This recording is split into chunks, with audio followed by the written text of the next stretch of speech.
Tombstone? Half day, maybe. Link went ahead to check. Just can't wait to blow the dust out, eh, son? After 6 weeks of this, you're right. Yeah, just don't forget it's only a stopover. You save your head of steam till we get this herd to the port. Fill our Army contract. Sure, Bob, anything you say. Just a little bit of steam in Tombstone.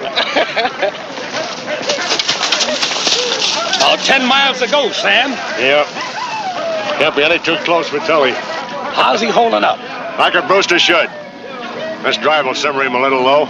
He's sure looking forward to treeing Tombstone. So am I, Sam. So am I.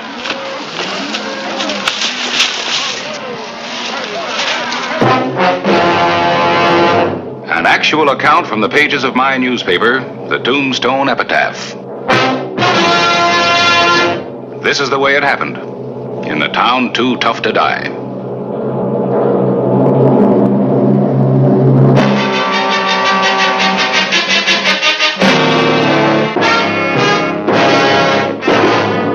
Tombstone Territory.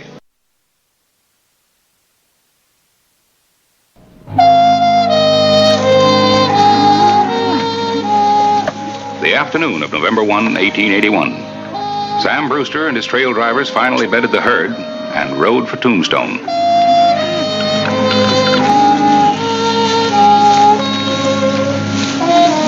on, Sam. Come on, Whitey. Come on, Link. Come. Let's go. Let's go.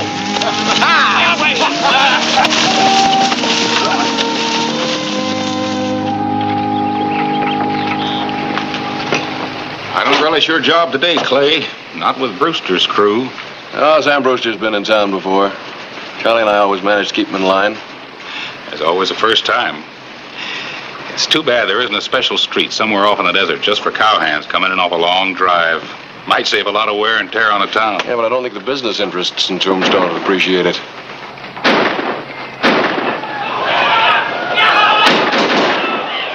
Looks like it's time for you to start protecting their interests. All right. See you around.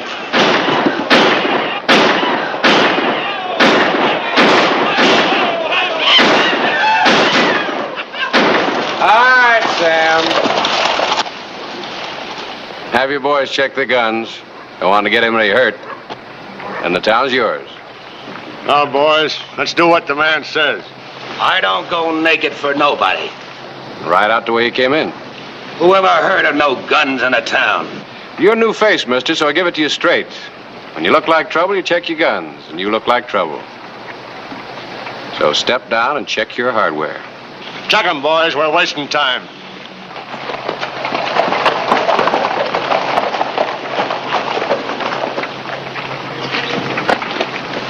It looks like somebody's finally gonna get you to take off them guns. There's more than one place to carry a gun. Come on.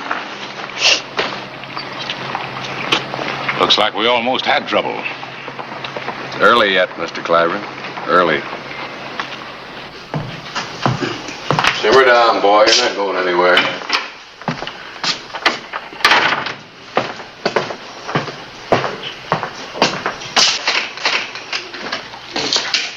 Oh, pretty quiet, Charlie? Kinda. Just saw Sam Brewster sending 2 wagon loads of supplies out to his camp. He and his boys sure spread cash when they come in. So long as that's all they spread. Well, I figured things were getting too quiet.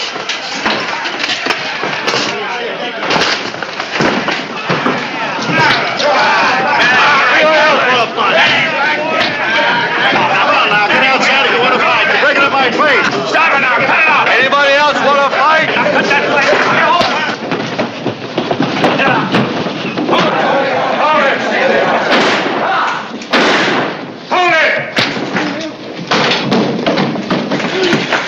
All right, buddy, fight's over. It's about time you showed up, Sheriff. Look at the place. You all right, Tully? Yeah. What about the damages you did? What about it, Sam? Your boys play kind of rough. Okay, Hollister. My crew's wrecked better places than this, and I've always paid up. What covers it? Oh, I'd say about 300. Including the 2 holes I put in the ceiling. Pay them off and then get your boys out of town. They've had their fun. Big talk when you've got the guns. Could be, mister, but that's the way it is. Pay up and move out. Let's get out of this town. Remember the name, lawman. Wink Thompson. Maybe someday I'll be caught on the hand. Make sure you can handle it if you do.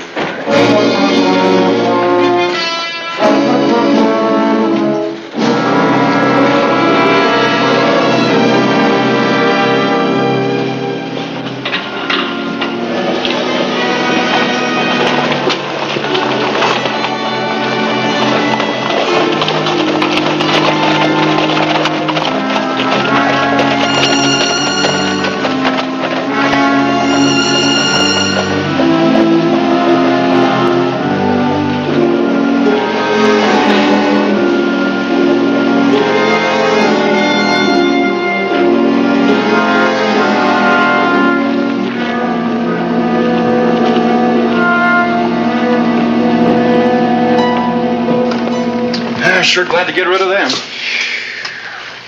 Paperwork. You better get with it. I'll make the rounds for you. Thanks, Charlie.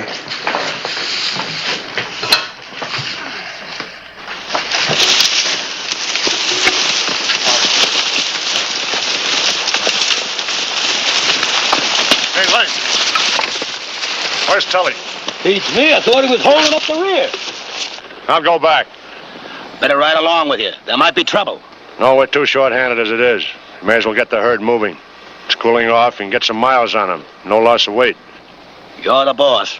Tully and I'll catch up. I sure would like to run into that sheriff again.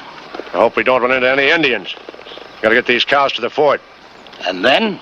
Tombstone, maybe. No herd to worry about.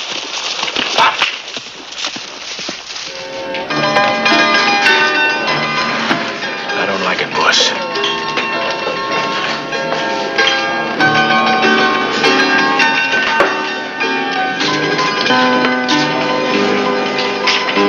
Just sitting there waiting. I don't like it. This money's as good as anybody else's. The sheriff ain't gonna like it either. Maybe that's who he's waiting for. Wouldn't be any skin off my nose.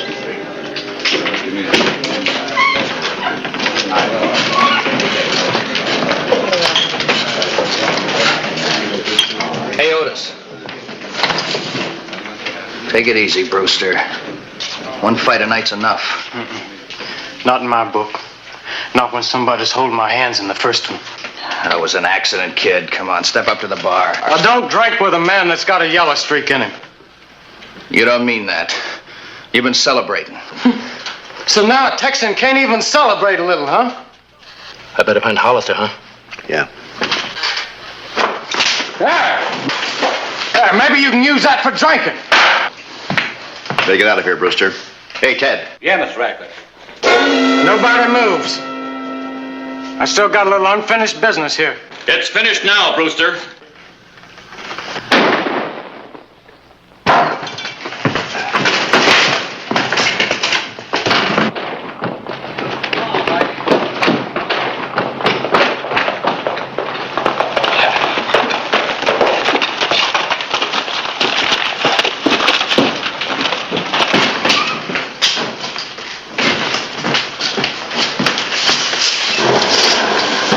Somebody get a doctor. We'll get him over to Doc Cunningham. Who did it? Easy, Sam. He pulled a hidden gun. Charlie here had to shoot him. That's right, Brewster. It was self-defense. How is he? That's tough to say. That slug's gonna have to come out first. Call a doctor. I'll get one of my own. Easy, Sam. Charlie, get him over to Cunningham's. Can somebody help him? I'll help him.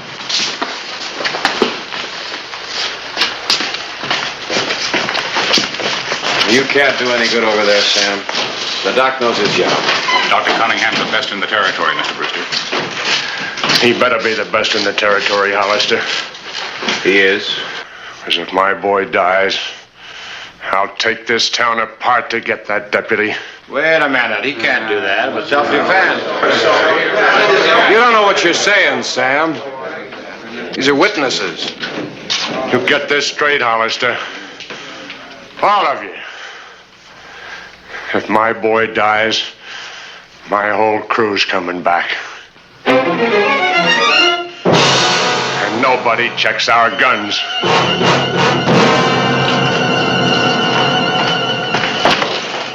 That's a real quick-tempered man. I don't want any trouble out of you, Brocious. Not today. Trouble? Me? Why don't you get back to Galeyville with your own crowd of thugs? Oh, things are getting a little tame up there. Yeah? Well, just stay in line. I have to. Curly Bill Brocious without a gun. Which is why I made you check it. Well, you know I don't start no trouble. I finished a little in my time.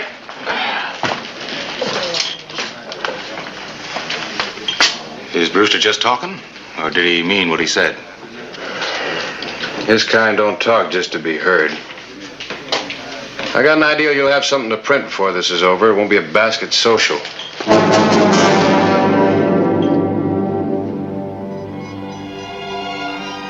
November 2, 1881. Tully Brewster lingered between life and death. Sam Brewster had ridden out of town, but his grim warning stayed behind and remained uppermost in the minds of a crowd that waited outside Dr. Cunningham's office. How's young Brewster? He's dead. Looks as if we're in for it. All of us.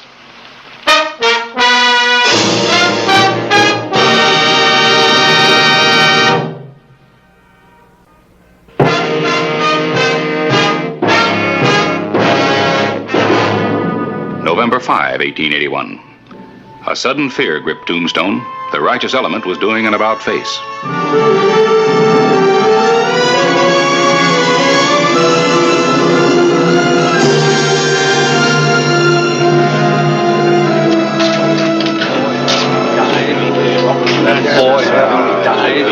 Now it's like I'm telling you. Brewster has always brought a lot of business to this town, and I say, let's get rid of Charlie Riggs. What are you really worried about, Fred? Your store? Or let's be honest, your skins if you have to back up your own law.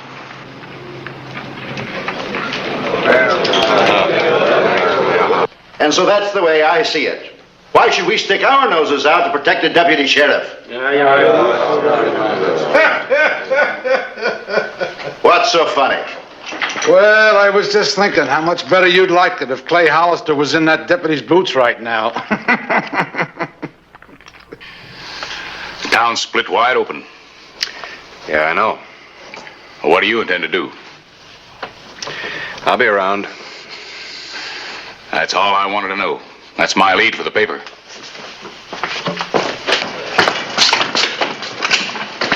Oh, pardon me, Mr. Sure, Charlie. The mayor wants to see you over in his store. Might as well get it over with. Look, Clay, if this is what they want... Keep it, Charlie. You're my appointment, not theirs. You won't find a better piece of equipment. Excuse me, I have some official business to do. I'll be with you in a minute. Clay, Don't apologize, Fred. Just get to the point. Clay, you know how it is. Ever since that boy died, everybody's been thinking Thinking what, Fred? You ought to get rid of Charlie? Well, if we do, maybe Brewster won't tear up the town, huh? Now, Clay, most of us have families. And that's why Tombstone wanted law and order. Isn't that what my office calls for, Mr. Mayor? Oh, Clay. Let me tell you something. As long as I wear this badge, Charlie Riggs stays as my deputy. Now, look, Clay, all we want... It doesn't matter what you want. Sam Brewster's calling the shots this trip.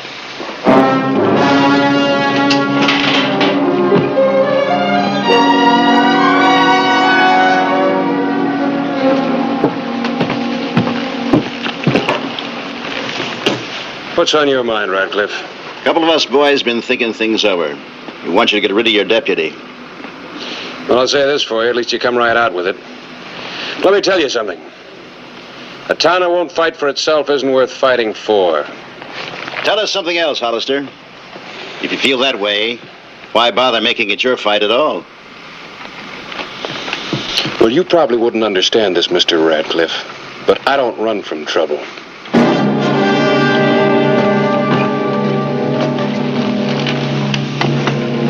There goes the man, Radcliffe. As the days clocked off, the town showed its fear more and more. Tombstone wasn't as tough as it thought it was. Not yet, anyway.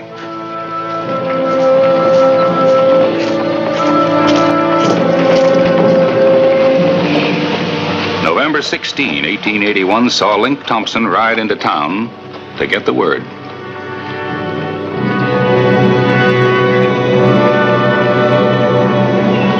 And the word was on its way to Sam Brewster. How far behind do you think Brewster is? Couple of days, Charlie. No more. There's only one way to handle this, Clay. Yeah, Charlie? Tombstone's scared, Clay. I've never seen him like this. Oh, I've never had to face anything like this before. You were saying there's a way, Charlie? The way I look at it, Link Thompson's the key. Thompson? Yeah, he was almost smiling when he rode out of here. Smelled a big gunfight. If I stop him, Brewster won't ride in. You know that. Oh, whoa. Well, I think you're crossing the wrong stream. Brewster's running the show. Well, maybe, maybe not. Here's a partial rundown on Mr. Link Thompson. Some of the peace officers I wired came back with answers. Well, judging from these, he's as mean as he talks. Let's just say he's a killer. Well, I could tell he was a tough old lion, but this... We're wasting time, Clay. It's my job. I'm going after Thompson. Oh, and catch a rifle bullet. Look, Charlie, be smart. Don't you realize that Link isn't going to let you close enough to catch him before he gets the news back to Brewster? He's just aching for a brawl. Are you trying to say that Brewster'd back down if it weren't for his gunslinger? Well, knowing Sam, I doubt it. Well, then I don't understand. But anyway, Link will keep Sam so needled that even if we had a chance to reason with him, we can't now. Well, then Charlie's right. You should have stopped Thompson from leaving when he rode in. On what grounds? Well, what about these? Well, the only problem with that is they've never been able to prove that it wasn't self-defense. Well, then we're right back where we were. That's right, Harris. To quote you, with a scared town.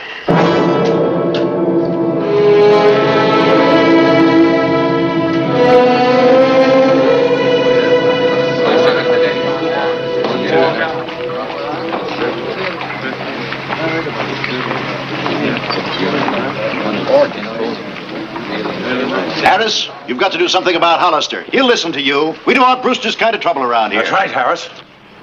It's too bad you two won't face the real issue. You want to see killings in this town? Whose side are you on, anyway? I am for Tombstone. That's the side the epitaph's on. I'll write the story either way. This town can hold its head high or down in the dust. The answer's up to you.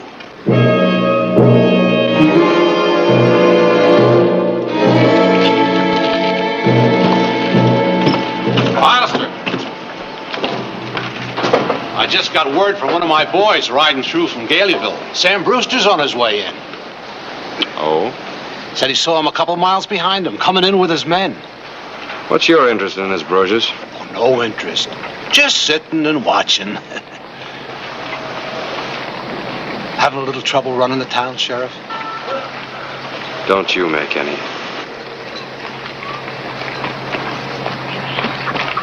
May as well meet him outside of town. There's no point in having it happen on the streets. I'm with you there. You're staying right here. What are you talking about? All this is my fault. None of it is your fault. You are enforcing the law. Look, Charlie, your being there just guarantee a shooting. Yeah, but look. You're staying here.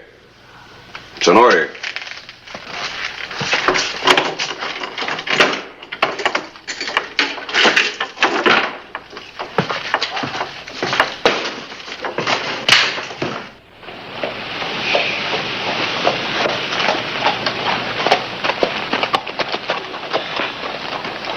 If you'll wait a minute, I'll get a horse. Mr. Clyburn, if you were as good with the rifle as you are with the printing press, it'd be a pleasure, but thanks just the same. Anybody else want to ride along?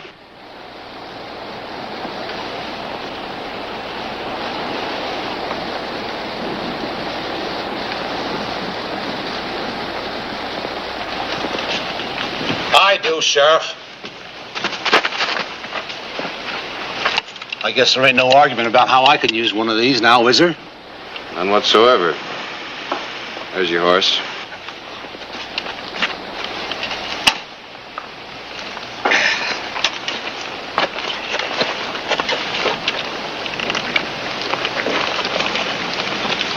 Dirty Bill Brocious riding with the law.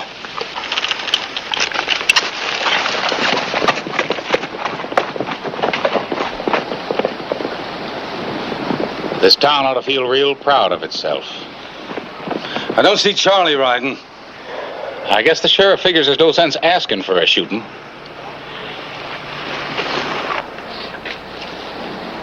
Anyway, it'll take a lot of guns if the play starts. How about it?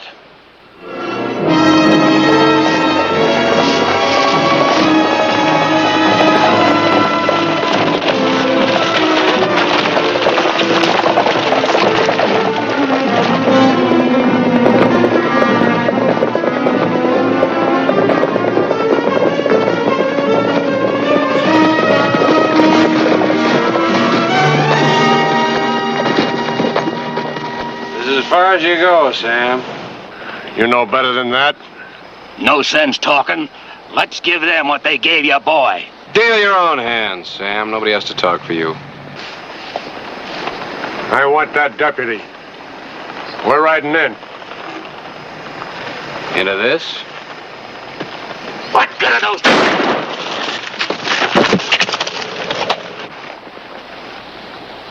All right, boys, we're riding through.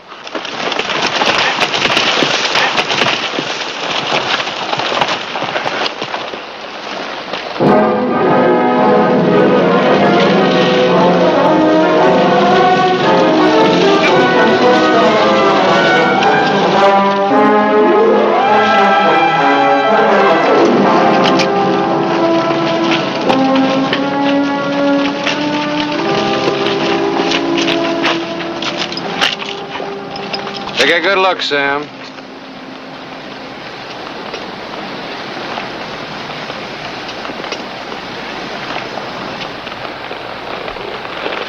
Looks like I forgot one thing, Hollister. You can't fight a town. You called it. Now turn around and ride out. And take that with you. Get him patched up.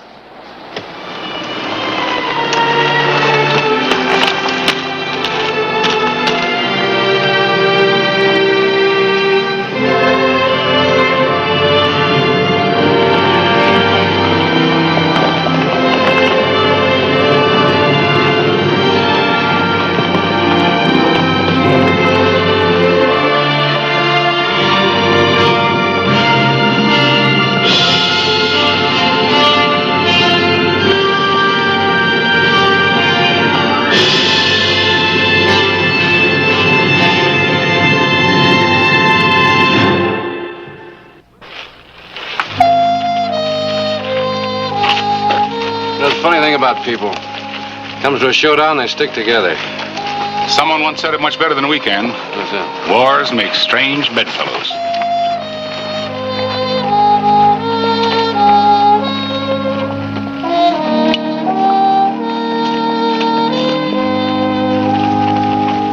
That's the way it happened. In the town too tough to die.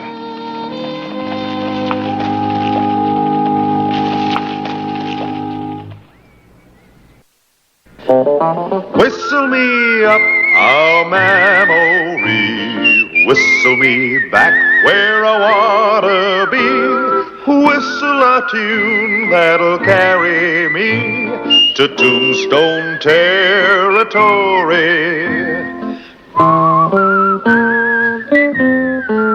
If your past has run afoul of the law, it's a handy place to be, 'cause your future's just as good as your draw in Tombstone territory.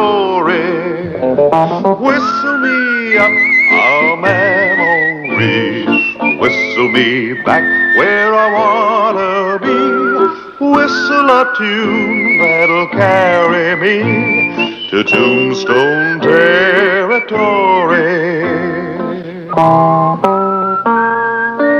I warned him and his cowboys stay out of Tombstone. What are you gonna do? You get a rifle and get up on that roof. You can't face them alone. I said, get a rifle.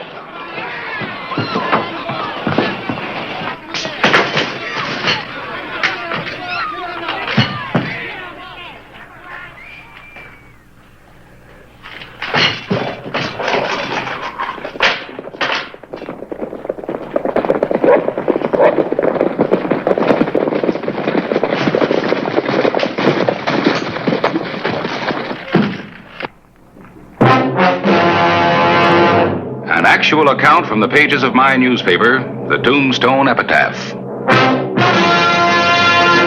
This is the way it happened, in the town too tough to die.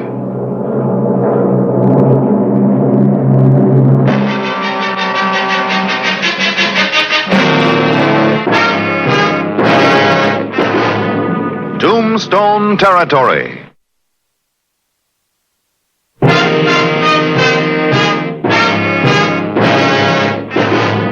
The sheriff of Tombstone met head-on with influential, almost legendary cattle king from Galeno, Hody Taylor.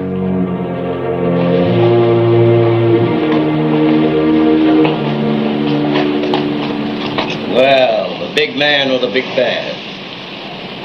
You're not wanted here. Who says? I say. I told you that when you wrecked the town the last time. That's funny. I must not have heard. You hear me now. Don't get down.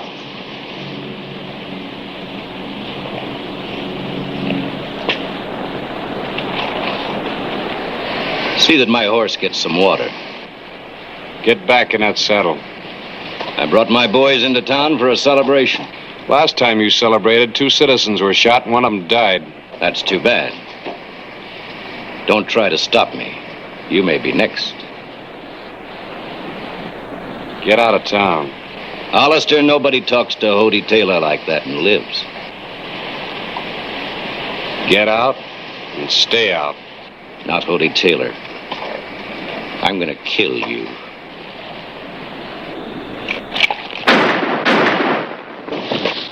Drop those guns! Now turn around and start riding.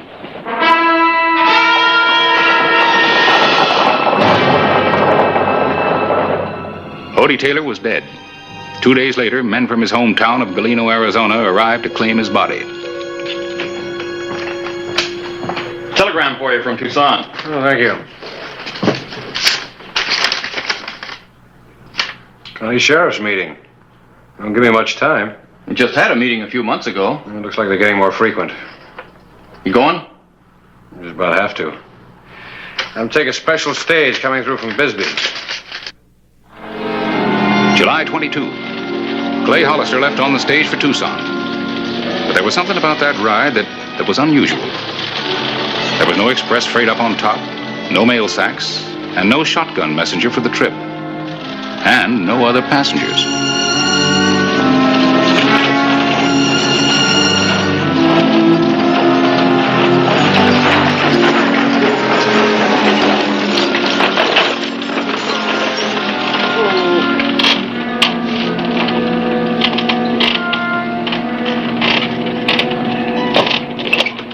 I gotta pick up a shipment. Why don't you get out and stretch your legs for a while?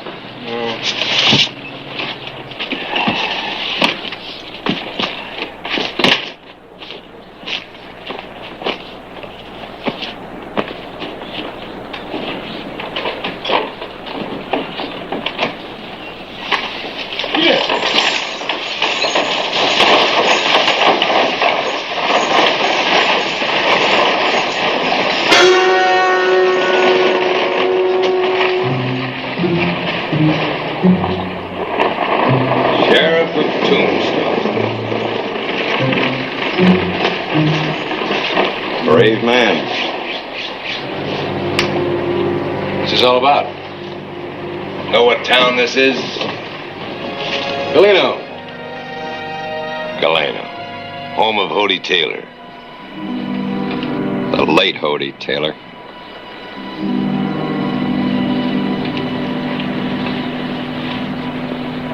You see, I'm going to be a little bit late for my meeting in Tucson. We sent you that telegram. We arranged for the stagecoach. Why? We figured if we just plain invited you, you might not come. Yeah. We wanted everybody in Galeno to see you close up. All this for Hody Taylor? That's right, mister. Boys, you're on the wrong track. Hody Taylor was a killer. We know what Hody Taylor was and what you are. We hear you're pretty fast with a gun. So we want you to draw. Go on. Draw for us.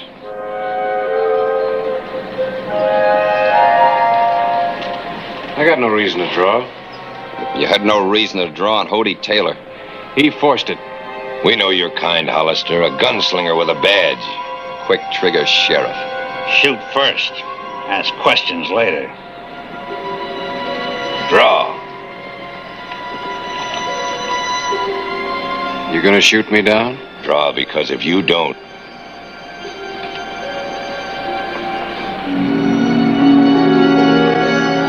Don't like the odds.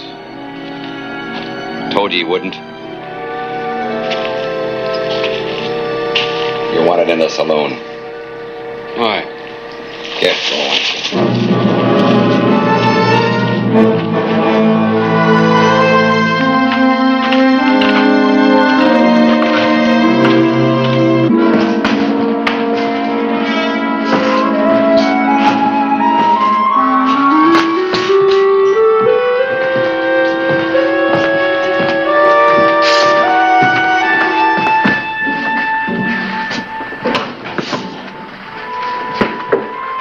Take his guns.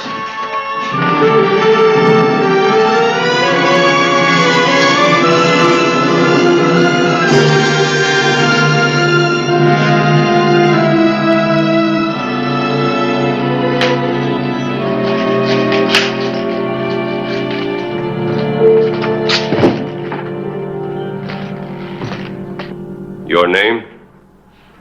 What is this? A trial. A trial? You're getting a better chance than you gave Hody. Your name? You're trying me? That's right. Because of Hody Taylor? I asked your name. Clay Hollister. Occupation? Peace officer. Peace officer?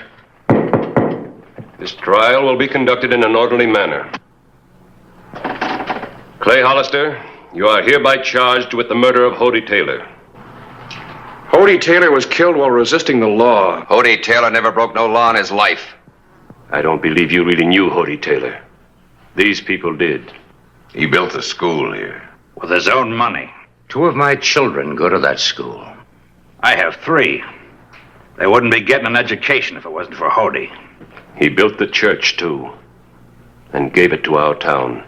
His town, as a present. What have you got to say now? What I've been saying.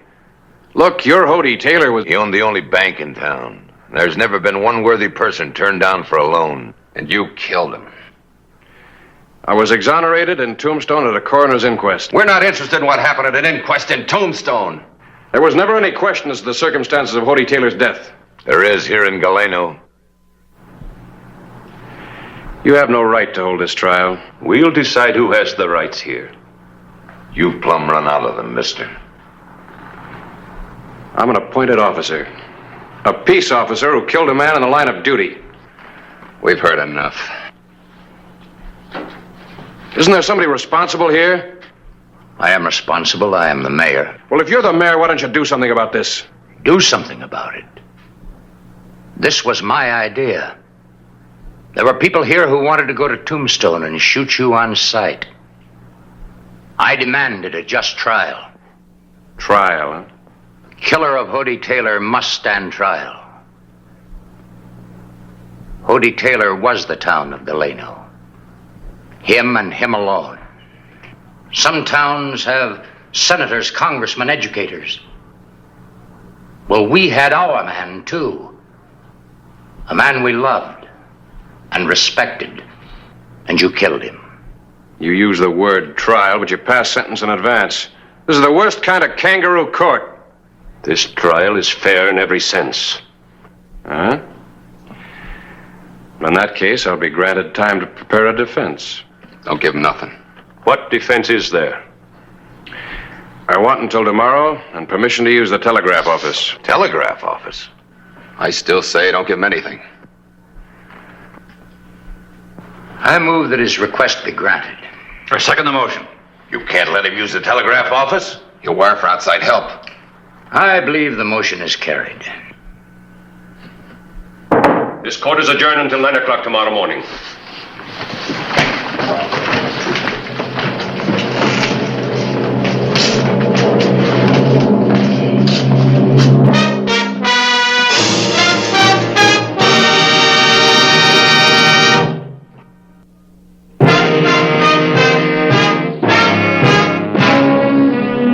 July 22, 1881. Nobody knew Clay Hollister was in Galeno. Nobody but the citizens of the bitter town. Request all information available, Hody Taylor, signed Hollister. That's right. Send that to the peace officers of Ellsworth, Casper, Deadwood, and Tombstone. Not Tombstone. Trying to tell them you're here? What kind of answers do you expect to get? The truth. The truth about Hody Taylor will shame you to your boot tops. You know him any place except in Tombstone? No. But I know about him. Where to now? Jail. I just thought about something. Hollister's had it pretty easy so far. Wouldn't be right to rough him up. Not with him wearing those. Isn't what I have in mind. No? Let's take him out to Hody's ranch. Let him look into the eyes of Hody's widow. Let him stand there and tell her he's the one who shot her husband down. We'll do it.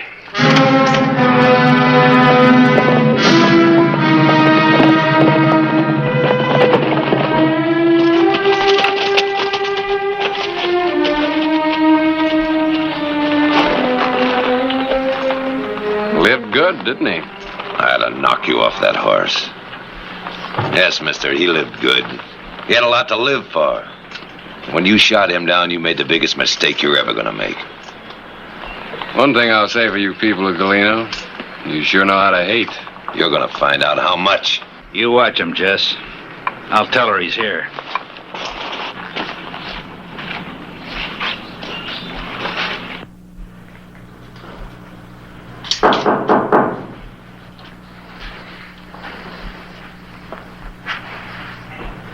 Come in.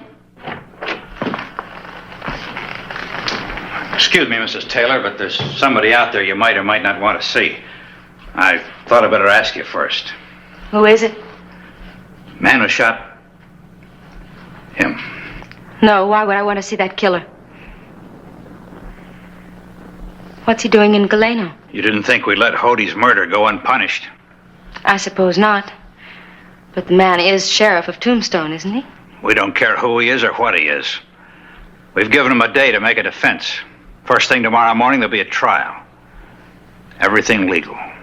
What you mean is that you're going to hang him legally. Yes, ma'am. Tribute to your husband. I've changed my mind. I'll see him.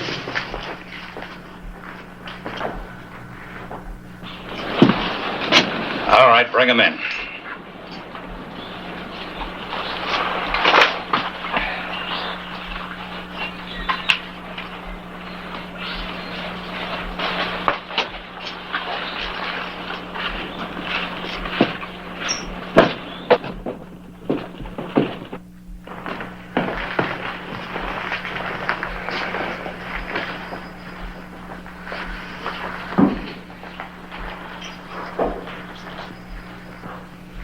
Ain't you got something to say? I was hoping that she had. Just what do you mean by that? Mrs. Taylor, the town of Galeno is accusing me of murder. Do you expect me to object? You knew him best. His ways, his doings, the kind of temper he had. Are you asking the wife of the man you killed to justify your crime? Who else can I ask?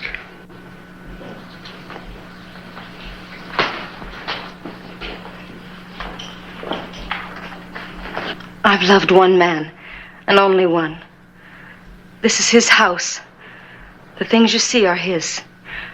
Treasures, mementos, trophies. Mrs. Taylor, Don't talk. Your gun has taken all this from me. These things, and him, forever. Even the town that was his. I'm leaving here tomorrow morning because I don't belong here anymore. To the things or to the people that were his. Apologize to her. I'm sorry this had to happen. You made it happen. Hodie Taylor made it happen.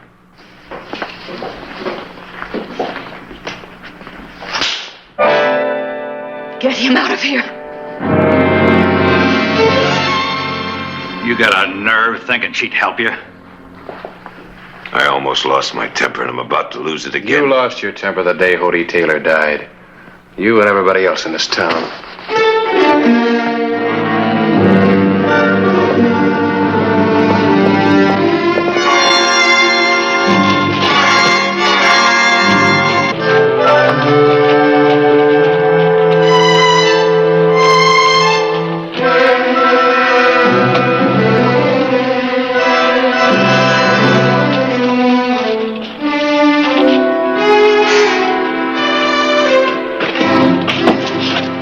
Take the cuffs off of him. You won't need him in there.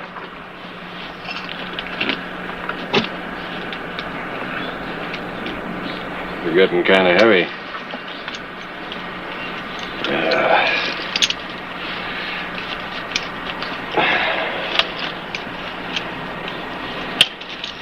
We'll open his cell. You stay here.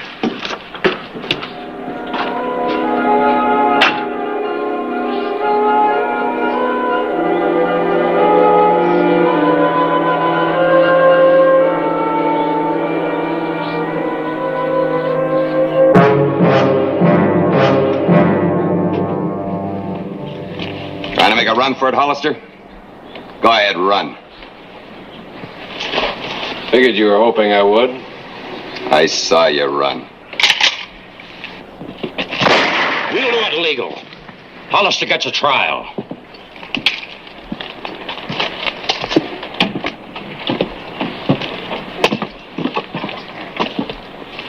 You should have run for it. Would have been quicker.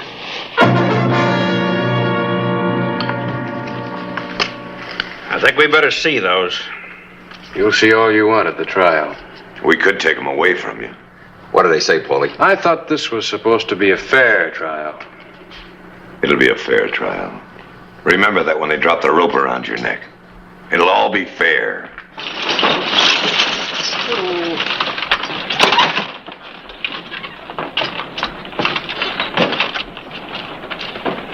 Good morning, Mrs. Taylor. Good morning, gentlemen. Morning. You still determined to leave us? It's not my town anymore. I never thought I'd see you leave Galeno, Mrs. Taylor. I never thought I'd leave it either. Thank you for driving me in, Ed. You're welcome, ma'am. Get in. Yeah. In there. Get in. Out. What's that for? In case there's a hanging, ma'am, we want to be ready. Now, don't let it upset you, Mrs. Taylor. When will the trial be over?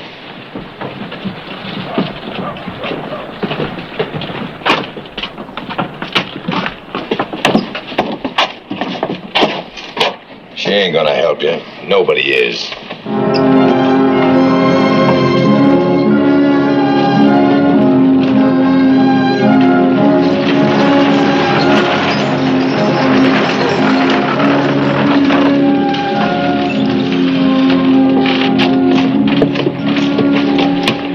Write to us from California.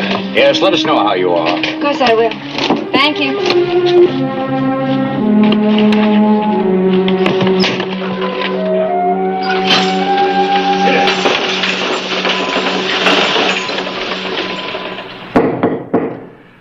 This trial is now continuing, and there will be no more delays, no matter what the reasons are. If you have a defense, you'd better make it. All right. Here it is. Subject received cattle rustling amnesty during the Civil War from Union forces in order to become a Union raider. Subject was subsequently cashiered from his unit for shooting a superior officer. Subject wanted for murder in Ellsworth, Kansas. Subject wanted for holdup and killings, Deadwood, South Dakota. Subject wanted for more killings, southeastern Wyoming. Subject eluded capture, whereabouts unknown. Any other evidence? Or are you through now? Well, isn't that enough? No, it ain't enough. Well, all right. Yes, there is more evidence. There it is. Read it. Read it for yourselves. It's all there. Names, dates, places. It ain't enough because we don't believe it. The men that sent him are just trying to protect another killer hiding behind a badge. Hody Taylor wasn't any of those things. They're all lies. Lies. I say let's hang him. Hold it! I'm going to take a couple of you with me, and I know just which one. I had to come back. I want to know what his defense is. It doesn't matter, Mrs. Taylor. It was all lies. Was it?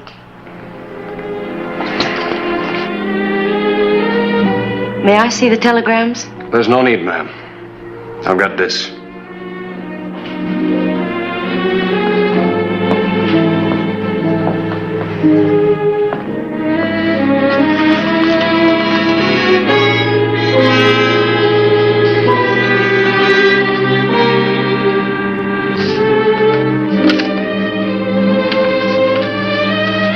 Hody Taylor was your hero.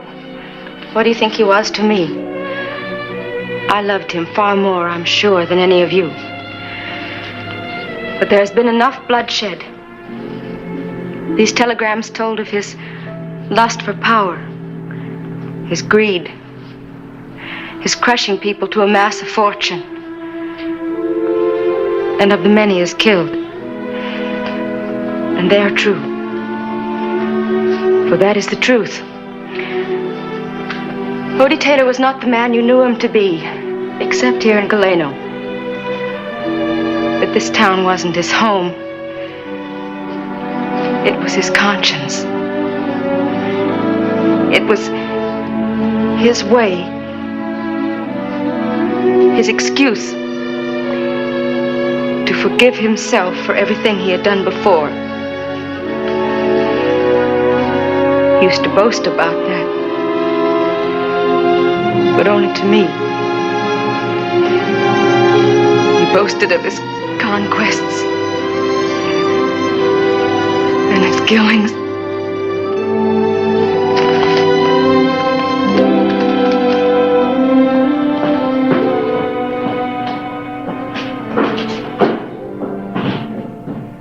I move that this man, Clay Hollister, be acquitted. Mr. Caulfield?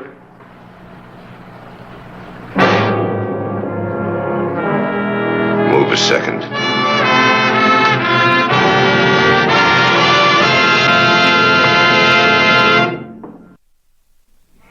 Miss Taylor, I hope you like California. Thank you, but I've decided to stay here. Goodbye.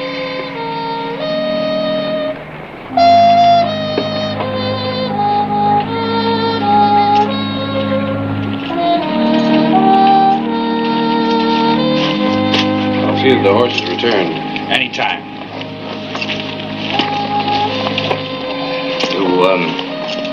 You intend bringing charges as a result of any of this? No. This isn't a bad little town now. Halt!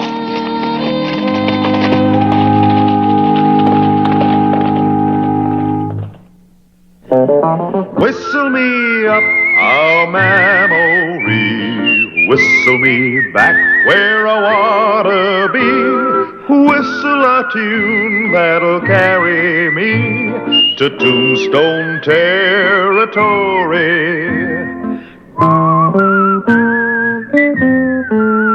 If your past has run afoul of the law, it's a handy place to be, 'cause your future's just as good as your draw in Tombstone territory.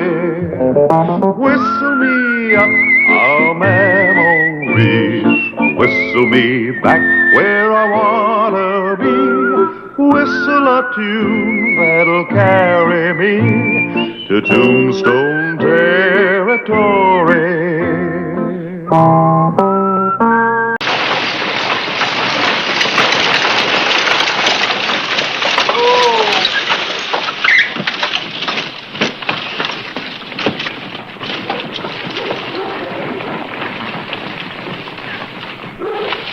Thank you. You've been very pleasant company, Mr. Delaney. If you're going to be in Tombstone long, feel free to call on me. I'm looking forward to seeing you very soon, madame. Good afternoon.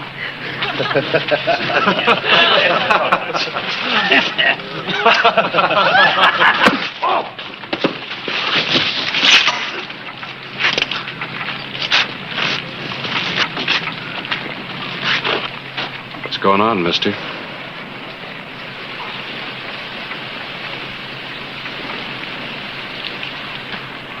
These pigs tried to insult me. Next time, I will not be so tolerant.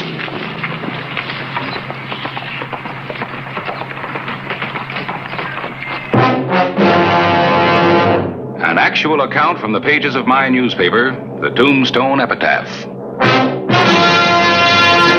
This is the way it happened, in the town too tough to die.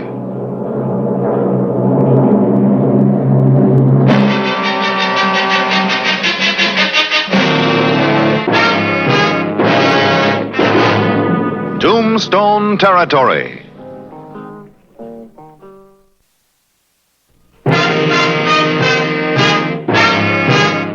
DeMarney might be a stranger to Tombstone, but he certainly wasn't any stranger to the gambling tables.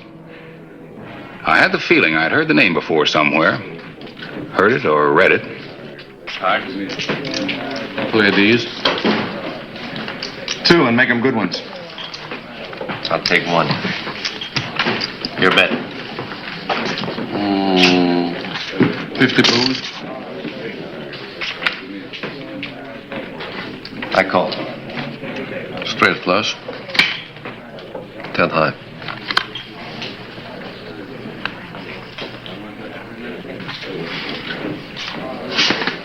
Cheating. You are not a gracious loser. You're not only a cheat, you're a craw-bellied coward. Don't let your temper bury you, my friend.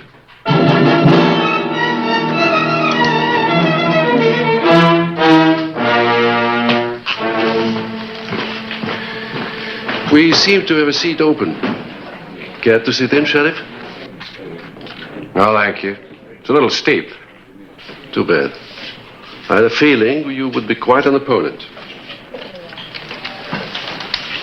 My deal, I believe.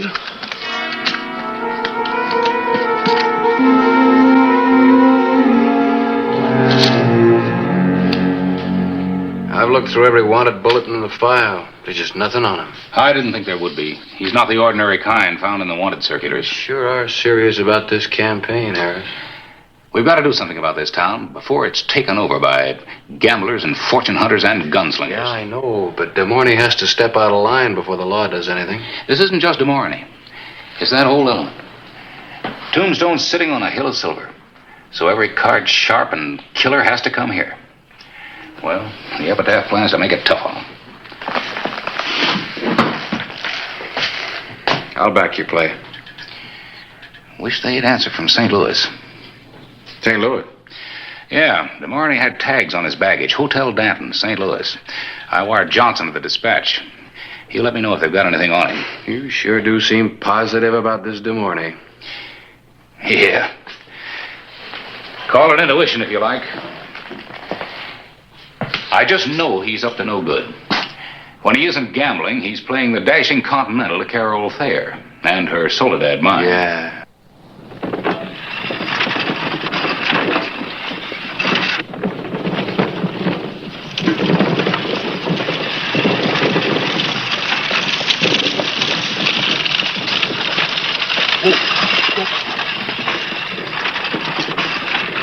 We've been running about 80,000 a month. The deeper we go, the more the grade improves. You're an amazing woman, Carol. I don't imagine any woman could amaze you, Raoul. Oh, you are not any woman. Just like I'm not any man. People like us are different, Carol. As different as high-grade ore from plain dust. I'm glad I went to St. Louis. If I had been your husband, I would name this after you. Silver meant more to him than I did. It finally killed him. He wouldn't wait for the engineers to supervise a shoring in the lower level. He did it himself with a crew of Indians. It collapsed on him. That was 2 years ago. And you have been alone since then. You're not made for loneliness. You're a woman who should be surrounded with love and gaiety. I make no pretenses to you. All I can offer to you is my name and my love. If I could, I would lay the whole world at your feet. Paris, Vienna, whole Europe. A world of culture that would appreciate you for the lovely being that you are. I would make you forget this burned-out, arid country and people. I must go home, Raoul.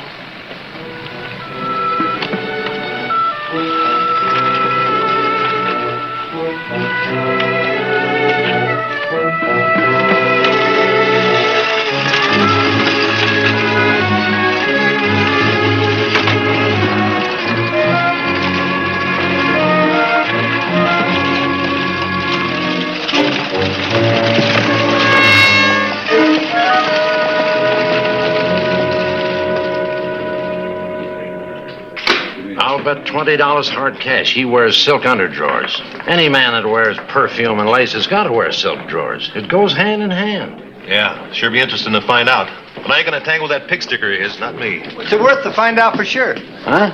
I seen Fancy Pants ride out of here a couple hours ago toward the Thayer's place. Give me $10 and I'll be back in 15 minutes for the pair of his drawers. Is it a deal? Yeah. I'll put $2 in.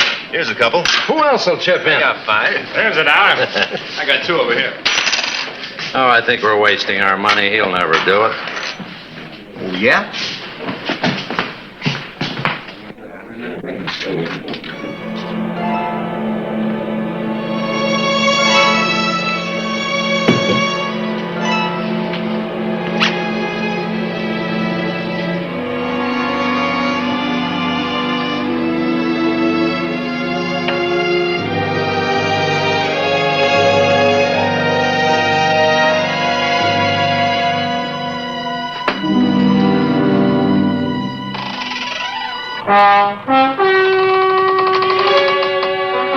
Thief, stop!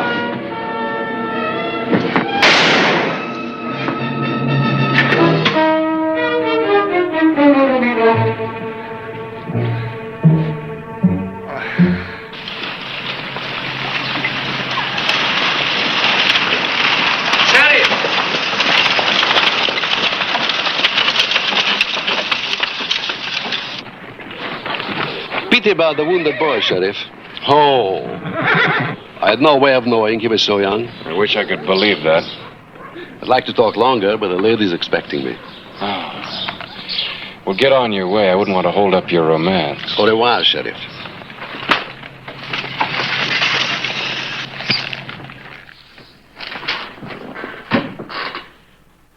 Duarte, well known to gambling establishments, St. Louis and New Orleans.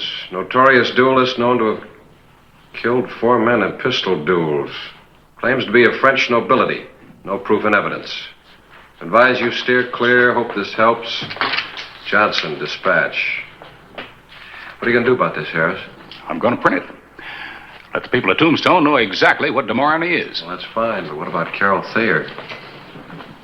She should be the first to read this.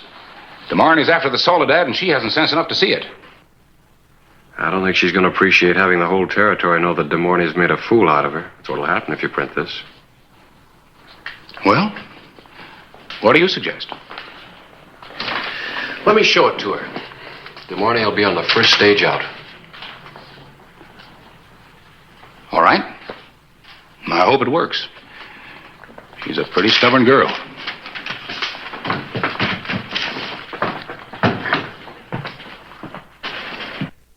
I'm sorry you had to hear it from me, but it's better that way than reading it in the paper. How dare you? A man couldn't love me for myself. Is that what you're trying to tell me? Listen, Carol. You listen. You think I'm one of your dried-up tombstone drabs? Look at me. I'm a woman, a very pretty woman. You're a beautiful woman. I don't have to buy any man. I didn't say that. I know all about Raoul. The men he's killed and the things he's had to stoop to because of people like you. How many men have you killed, Sheriff? And since when is gambling a crime? Guess I made a mistake coming here. You did. Now get out of here.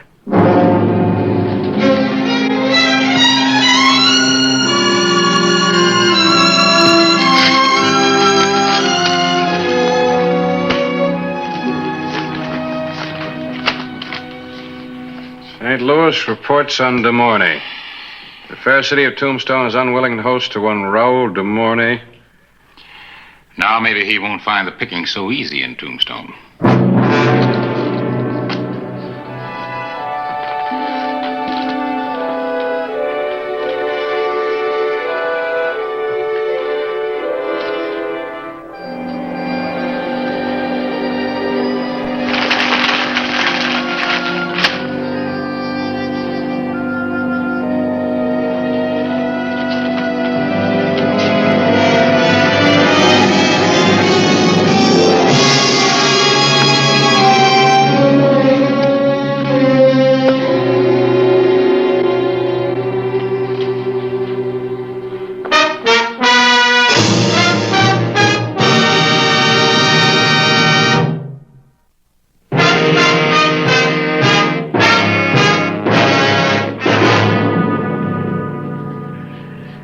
Do you think the article might drive him out of town?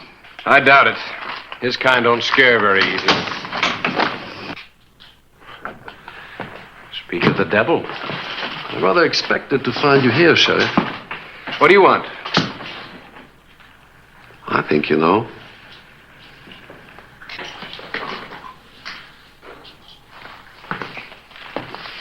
Do you consider yourself a gentleman, Mr. Clyburn? What are you getting at, De Mornay? I think I know what he means, Clay. Yes, I consider myself a gentleman. Oh, that pleases me. Accept my insult. No, Clay. You have my challenge, sir. You don't have to do this, Harris. It is a matter of honor. I accept. With great pleasure. Unfortunately, I will have to act as my own second. Due to the shortage of gentlemen in Tombstone. I assume the sheriff will act for you, sir. What are you after? Another murder? Murder? No murder. There's no law against dueling in Arizona. Dueling is a part of culture. Man against man with equal weapons. With a distinct advantage to a killer trained in the use of a dueling pistol. An art, a refinement, a sophistication foreign to you people. Foreign to the 4 men you killed? I should know better than to expect you to know the niceties of gentlemen in combat. Your kind is better suited to brawling with your fists. Or shooting behind protection of wagon wheels. You all through now? Mm-hmm. Maybe you'd like to slap my face with your little gloves. I shall be glad to oblige you after I dispose of Mr. Clyburn. You're pretty sure of yourself. Positive. If you will act as Mr. Clyburn's second, I will make arrangements now. As a challenge party, I choose pistols at 10 paces. Perhaps you can suggest a location and time. Tomorrow morning at 6 o'clock. San Pedro Wash. Excellent. Good night, gentlemen.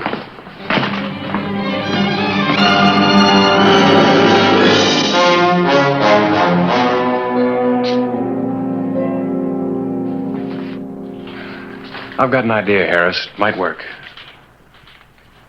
Well, what do you mean, Clay? Well, as your second, I could substitute for you. It's perfectly within the dueling code. I know that much about it. I'm fighting my own battles, Clay. There'll be no substitutions. Look, Harris, you're a fine shot. But this is like putting a good fighter in the ring with a professional boxer. I can't let any man put me in the position to be called a coward. You're no coward. Thanks.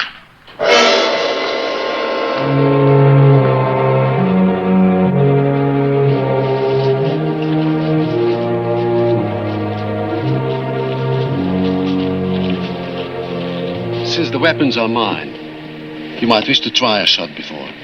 Go on, Harris. Give you an idea how they balance.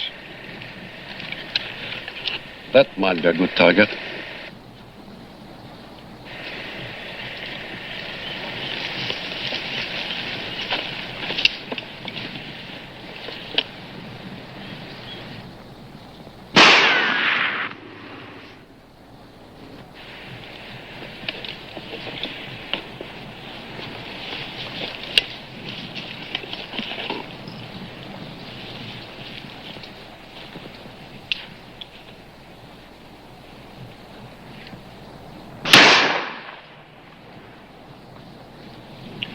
If you are kind enough to reload, we can get on with this business.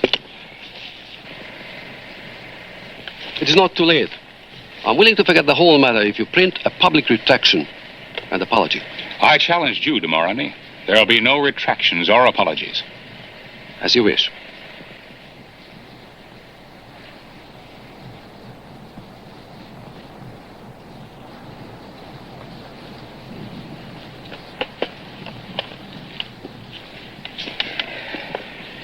After you. The first choice is yours, sir.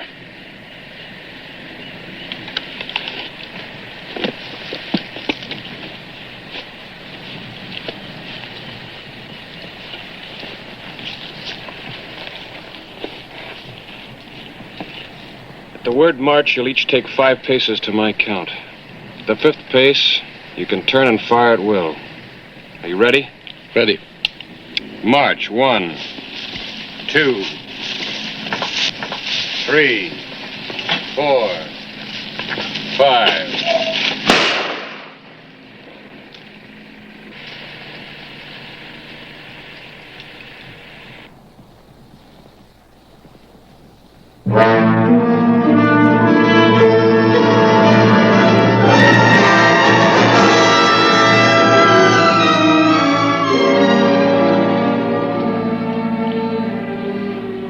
I'm not ready to shoot.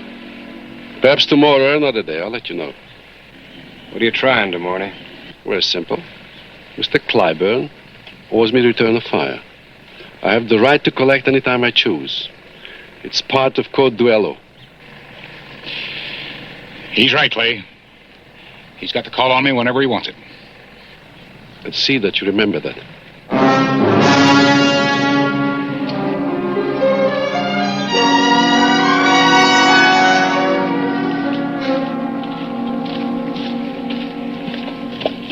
You were wonderful. Oh, there is no satisfaction to take his miserable life. De Mornay. What now, Sheriff? You use every trick in the book, don't you? Trick? Mm-hmm.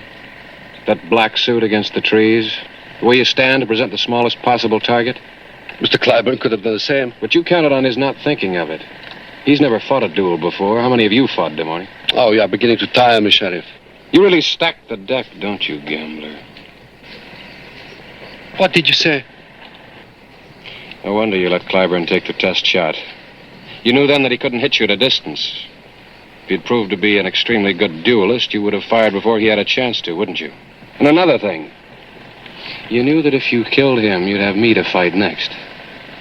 All this talk about being a cultured gentleman makes it easy for you to weasel out of a duel that might go against you, doesn't it?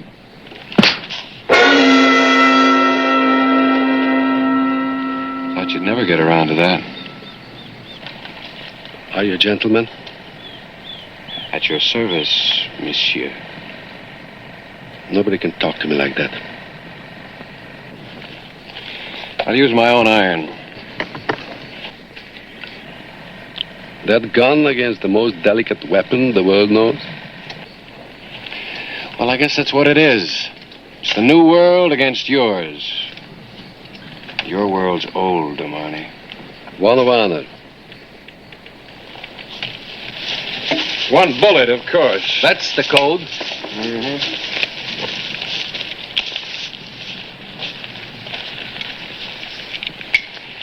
All right. Now we'll fight your way. And mine. Are you ready? March.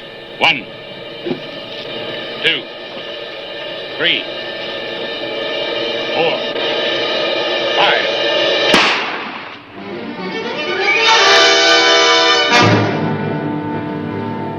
Something you didn't figure on, de Mornay. You turn sidewards to give a small target. Out here we crouch. It would have been right between your eyes. But it wasn't. Now I owe you a bullet. All right. What are you waiting for? Get it over with. No! Don't you worry, my dear. He hasn't got the stomach for it. You're right, de Mornay. I can't shoot a man in cold blood. Either you knew that, or you got more courage than I gave you credit for. I don't imagine you'll ever know, Sheriff. I'll know soon enough, because I'm not going to kill you. Hold it! I didn't say I wasn't going to take my shot. There's nothing in the dueling code says I have to shoot to kill. Now, do you know what I'm getting at? I don't know what you mean. Well, you're quite a card player in addition to being an excellent pistol shot, so I've got a proposition for you. Go on. First of all, forget that you owe the editor a bullet. Secondly, get out of Tombstone today. Or I put a bullet through your right wrist. I don't understand you. Without your right hand, you're as good as dead tomorrow morning.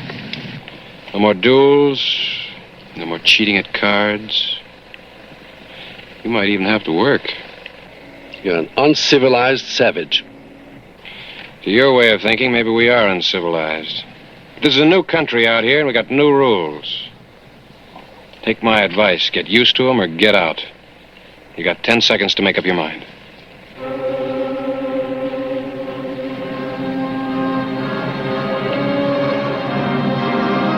Five seconds.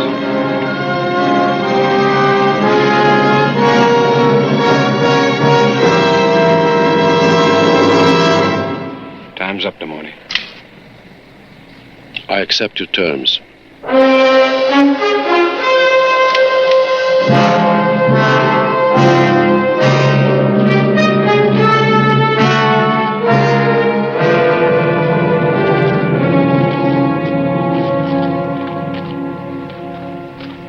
Sorry, my dear. I'm afraid in my own selfish way I have grown to love you. I'll go with you. Nobody can stop me. I guess I'll never understand women. Does anybody?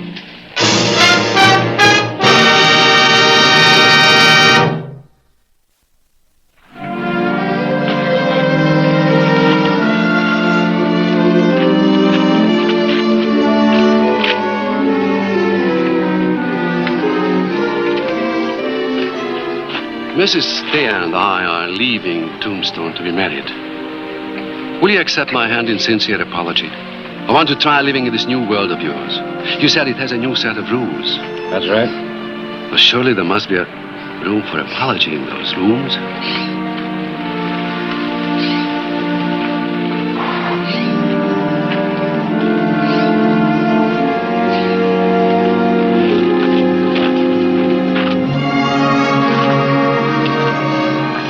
Ready?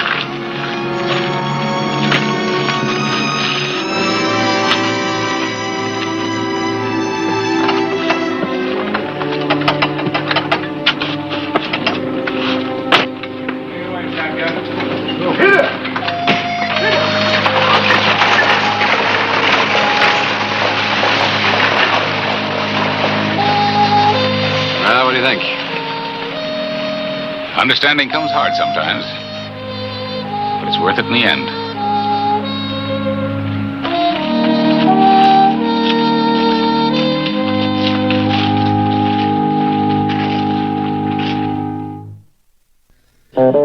Whistle me up a memory, whistle me back where I wanna be, whistle a tune that'll carry me to Tombstone territory.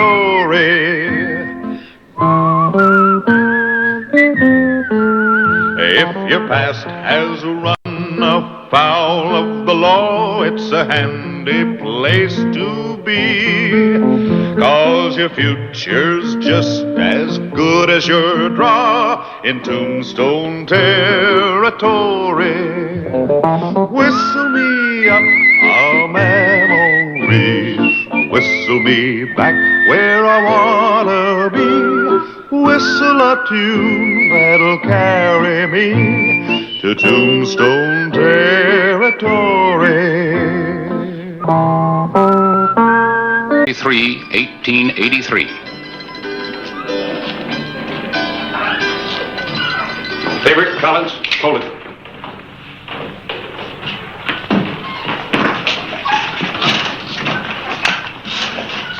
You're under arrest. Now hold on, Sheriff. What for? Murder. The express agent in Pantano.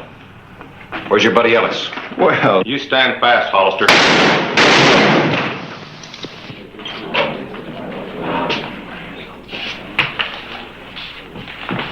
Thanks, mister. The name's Hoyt, Jake Hoyt.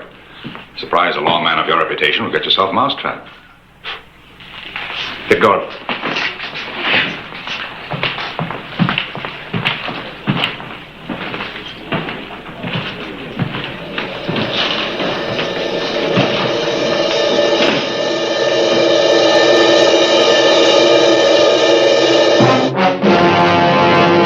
An actual account from the pages of my newspaper, the Tombstone Epitaph.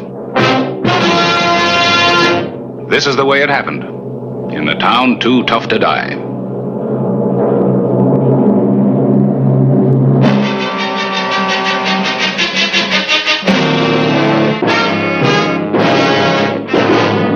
Tombstone Territory.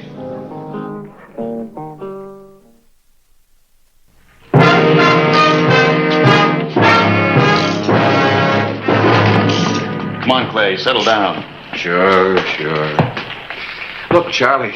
I fell for the oldest trick in the books. I got mouse-trapped. Well, you weren't the first one. Wild Bill Hickok got careless, too, and look what happened to him. Yeah, shot in the back. Lucky that fellow Hoyt was there to get Ellis for you.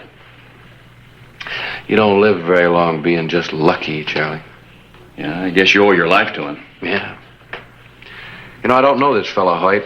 I guess I ought to be grateful to him. I don't think he's going to let me forget this. I want to get some dinner. Yeah.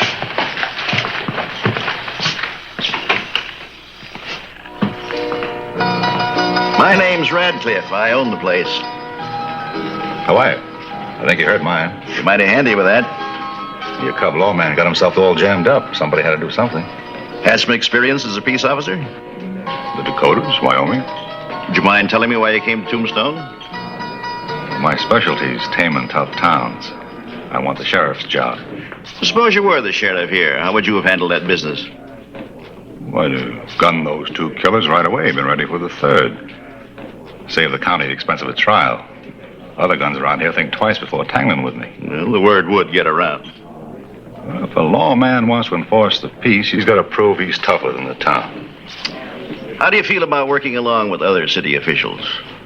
No lawman can lone wolf it. We think alike, Hoyt.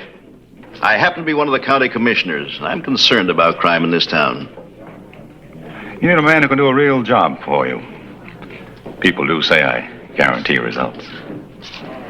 I believe you would make a good sheriff. I'll take the matter up with the other commissioners. We do think alike. Oh, Hoyt. I feel it's only fair to tell you that we may have trouble from Harris Claiborne, the editor of the Epitaph. He's a solid Hollister man. Well, Mr. Radcliffe. Yes? Why not give the editor the story of how I saved Hollister's life? Might start him thinking. You'll be sheriff. None of that here.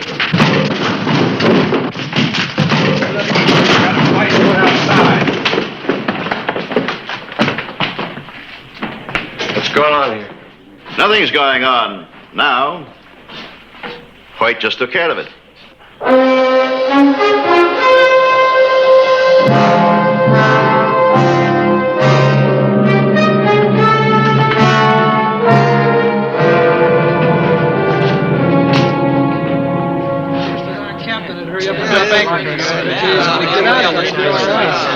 What do you think, Bob? That man Hoyt sure handled Ellis. I was there.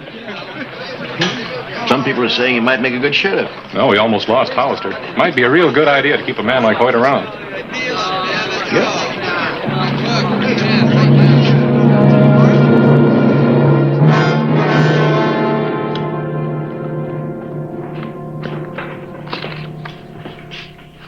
Good morning, Radcliffe. It was a good story on Jake Hoyt. It was a fine job of reporting. Well, thank you, Homer. More people would back up the law like Hoyt did.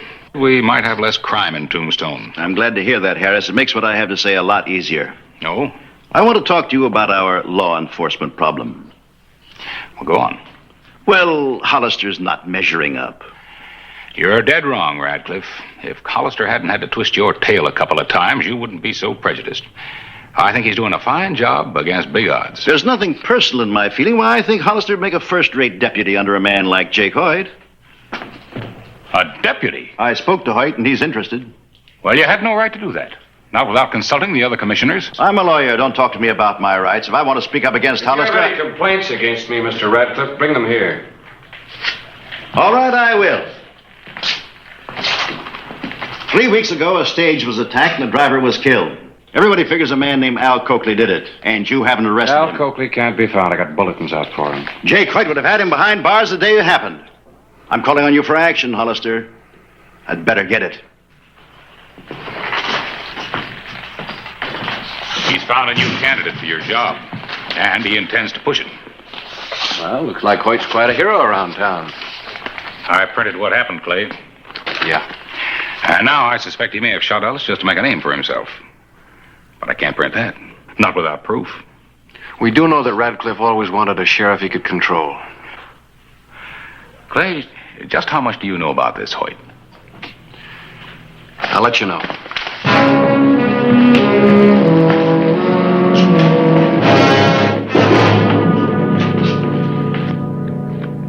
Sorry, gents.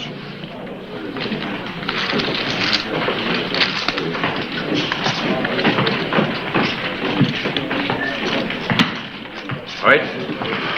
Hello, Hollister. I'd like to talk to you. Why not? Go ahead.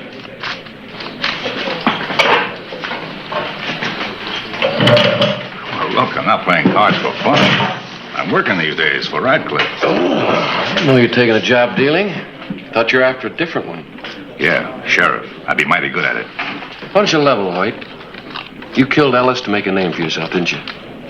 Oh, that's ingratitude. Doesn't your conscience bother you? What about your conscience? Got none. Was left out when I was born. I'm going to get you a job. You save yourself a heap of trouble by resigning. I mean, why is it so important to you? Well, Tombstone's the last of the wide-open towns. I like the ring of it. Sheriff of Tombstone. Any other reason? Public demand. Mr. Radcliffe's behind me 100%. Mr. Radcliffe's always wanted a sheriff he could run. If you're suggesting... I'm suggesting that you get out of Tombstone. You know, for your sake, Hollister, I hope it doesn't come to gunplay between us. Well, don't force it. You wouldn't have a chance. You got a conscience. I hope so. I saw that the other day when you didn't gun down those two. You got to decide to kill. That slows you down. Now, you take me. I'm always ready to kill. Yeah. I got that impression. You got to fight with your conscience whether or not to draw on a man. I don't. That gives me that big split-second edge. Well, you know, facing fast guns like you is part of my job, and I'm still around. I'll say one thing, Hollister. You don't scare easy. That's right. But if we do tangle, you'll be dead before your gun clears the holster. Well, we both know where we stand. 3 bullets.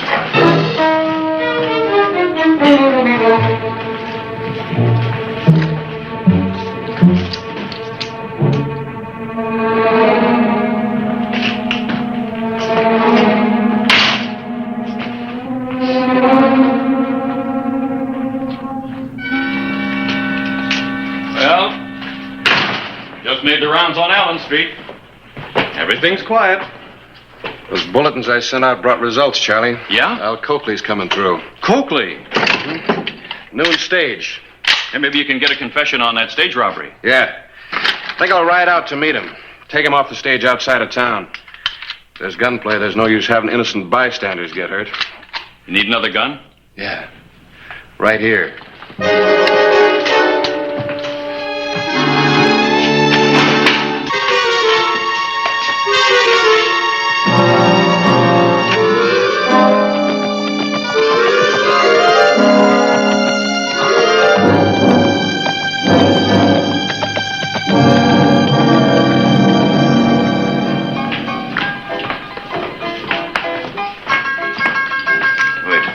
See you. Table's closed. It's closed. No cash in your chips.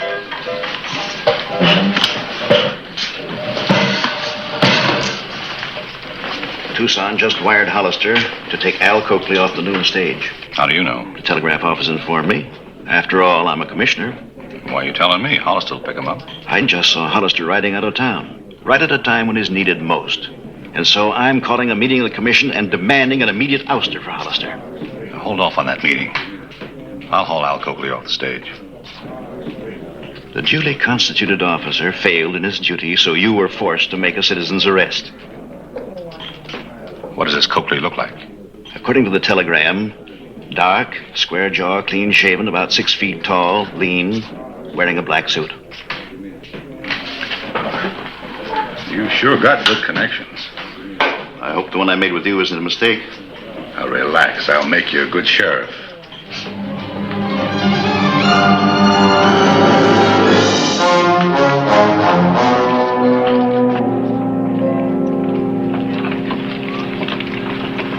What time is it?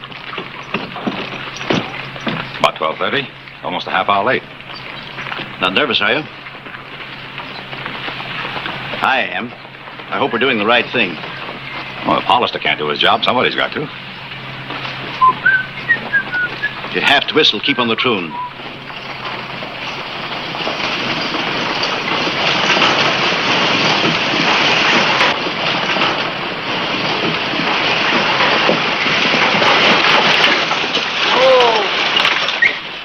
Have you spotted him? Nope. Dust her off a little, she'll be okay. Pay attention. Well, that's what I'm doing.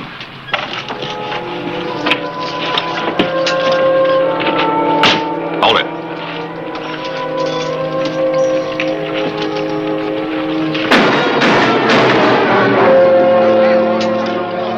Stand back, all of you. It's all right. Somebody get Deputy Riggs. This man is a wanted criminal. Yeah, the man Hollister was afraid to face. Al Coakley.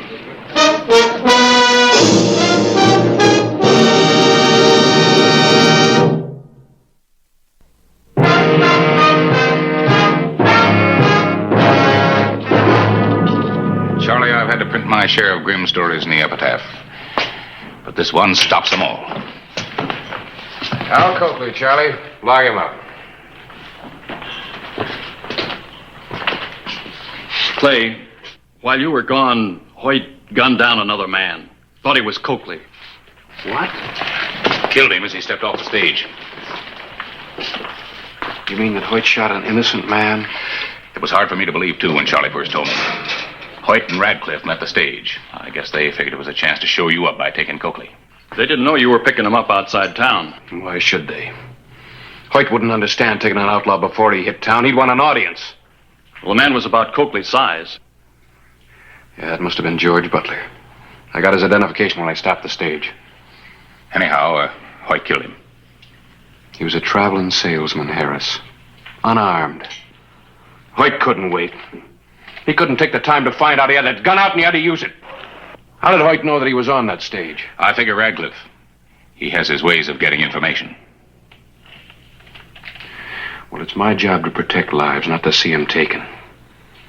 An innocent man's dead because a gunslinger wants to be sheriff. Well, he's going to get his chance.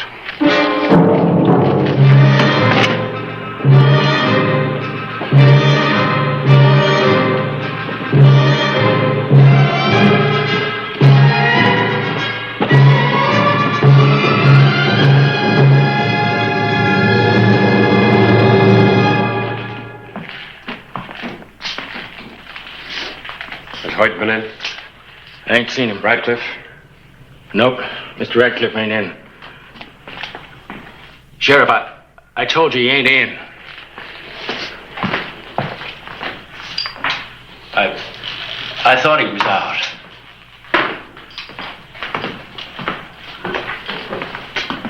Hollister, I did what I did because I figured it was right. I know why you did it. It seemed to me Hoyt was the man who could stop crime in Tombstone. I made an honest mistake, that's Well, all. your mistake has already cost the life of one man. Believe me, Hollister, I regret that. Well, the account's not closed yet, because the killing isn't over with. Unless Hoyt surrenders himself on a murder charge. Where is he? Well, I don't know. You're lying. I tell you, I don't know. Well, I'll find him. I'll keep looking until I do. You can tell him that.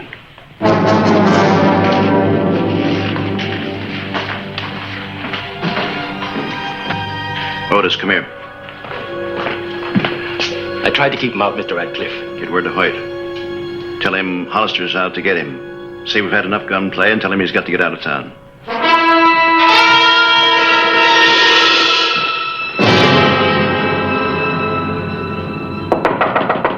Who is it?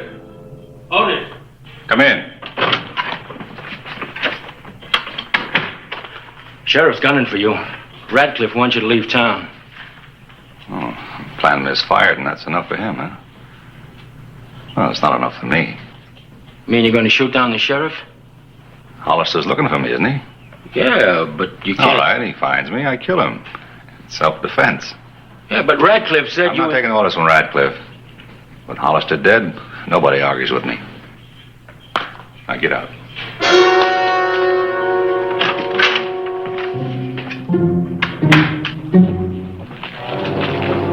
Clay. Yeah, Charlie? Seemed to me if I was Hoyt, I'd hop the first stage out of town. Not him. Well, I checked it anyhow. No signs of it. Let me go along with you to take him in. Yeah. This is between him and me.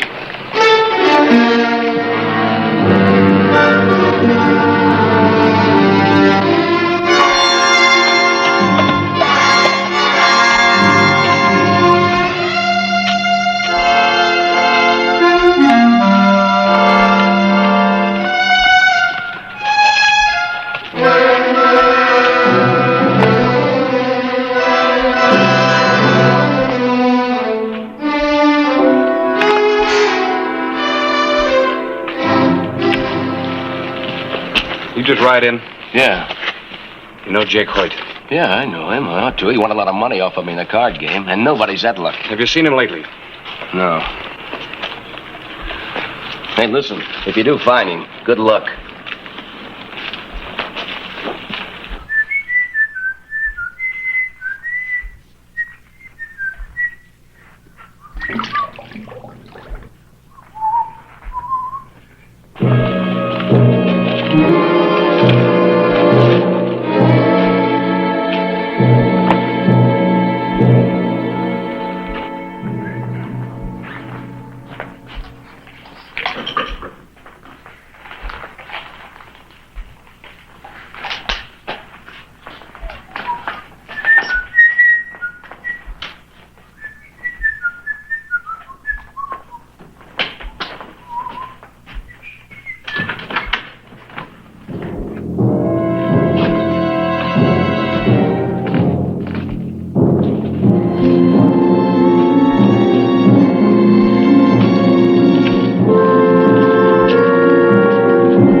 Charlie? Just how good is this Hoyt with a gun? From all I hear, he's as good as they come. Faster than Clay? I hope not. Because Hoyt's out of hiding. One of my printers just saw him down around 7th and Toughnut, heading up toward Allen. There ought to be something we can do. This is Clay's fight. He wants it this way. Yeah, I know. But he needs every edge he can get. At least we can tell him that Hoyt's out of hiding and ready to meet him. Point is to find Clay. Well, I figure we'll have 2 chances if we separate. You start with 3rd, and I'll head down 7th. We'll both keep doubling back toward Allen. For the first time in my life, I'm thinking of shooting a man in the back if I see Hoyt.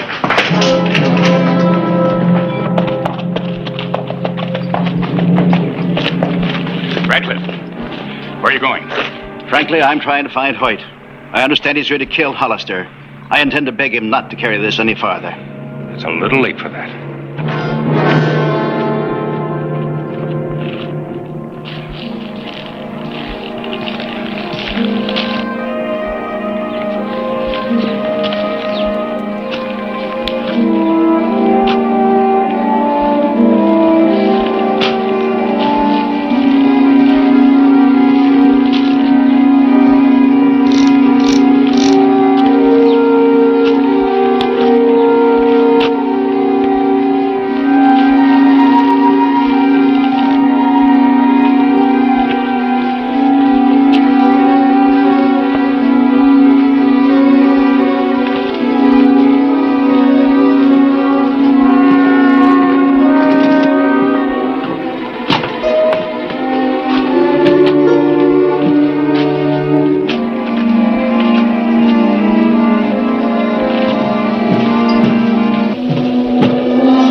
on Allen Street.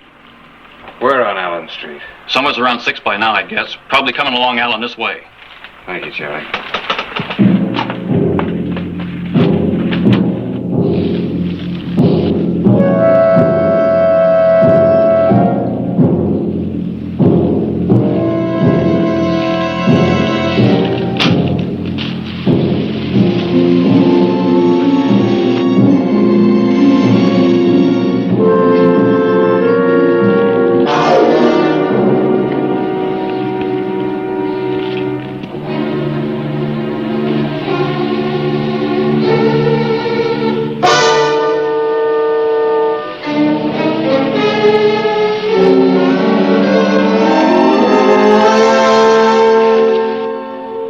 You've been looking for me. Here I am. I'm going to give you a chance to submit to arrest. Nobody's ever arrested me. I aim to. You can try. Just remember that split-second edge. Your edge is gone, Hoyt. Either you're coming in or I'm going to draw on you. Make your decision.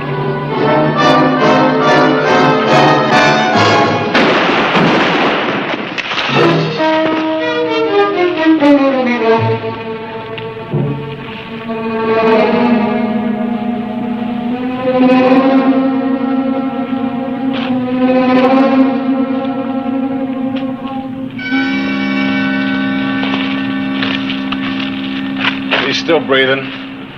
See that he's got taken care of.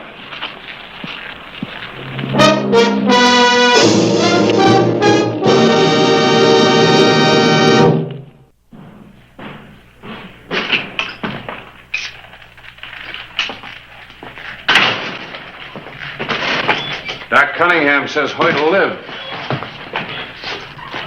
There'll be a murder charge and he'll need a lawyer. You mean me? The answer is no. It seems to me, Radcliffe, you and Hoyt were partners. At least that's the way it's going to appear in my editorial. You're writing an editorial about this? That's right. Maybe this will start the town taking action against you and remind everybody that it takes more to make a good peace officer than just a fast gun. Yeah. But you wouldn't be a peace officer long without one.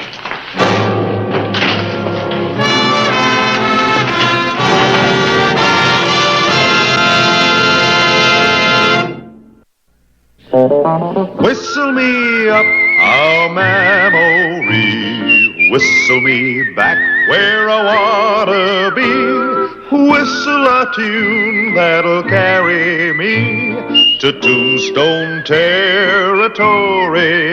If your past has run afoul of the law, it's a handy place to be, 'cause your future's just as good as your draw in Tombstone territory.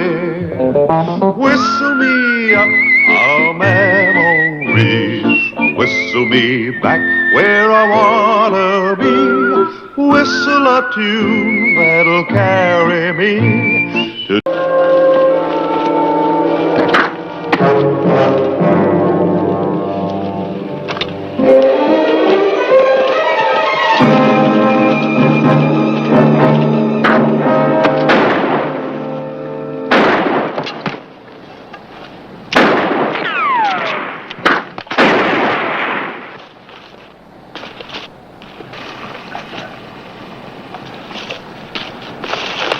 Just a bit out, huh? Matt? Matt!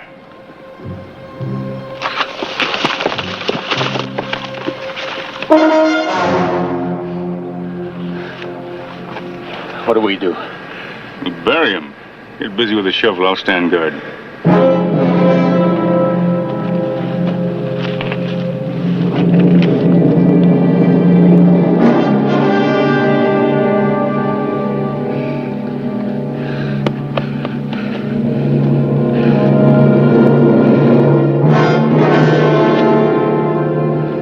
Look.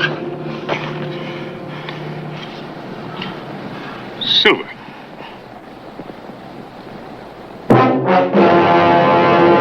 An actual account from the pages of my newspaper, the Tombstone Epitaph. This is the way it happened in the town too tough to die.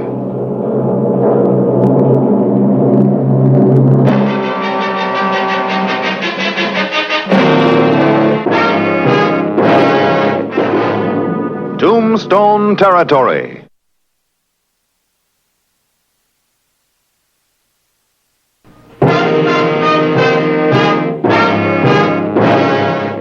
August 22, 1882.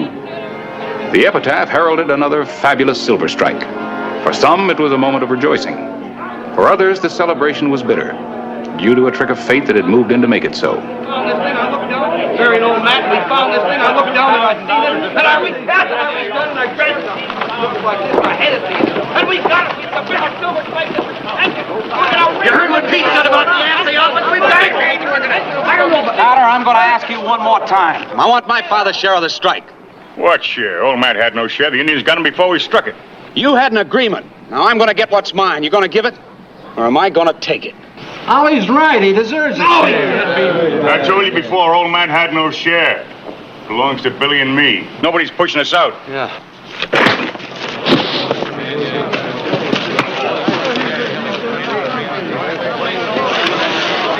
Get going. Quick!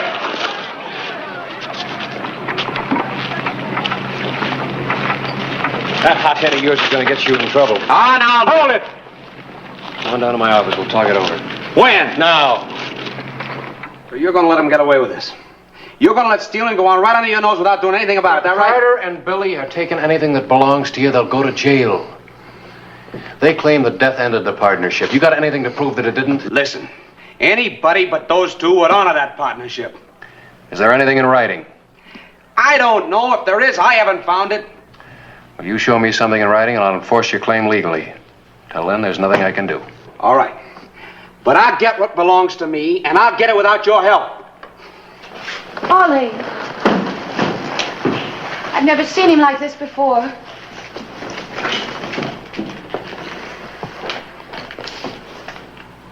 Ollie's right, you know. Sure, he's right. But not legally. I was speaking about the moral right. That's what makes it tough. They're both right. One of them legally and one of them morally. I'll go up and talk to Carter and Billy.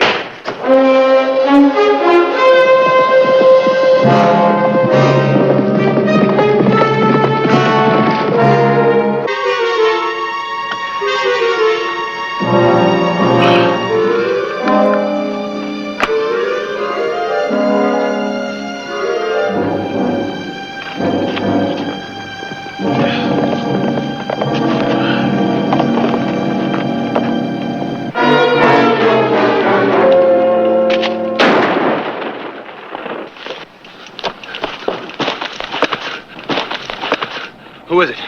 I don't know. Where'd he go? Maybe I got him.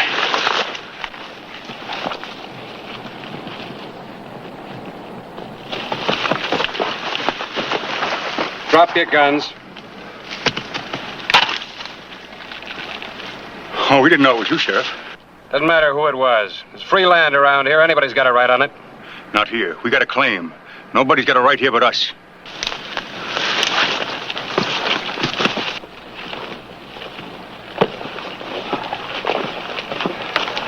Well, Hollister, what do you want up here?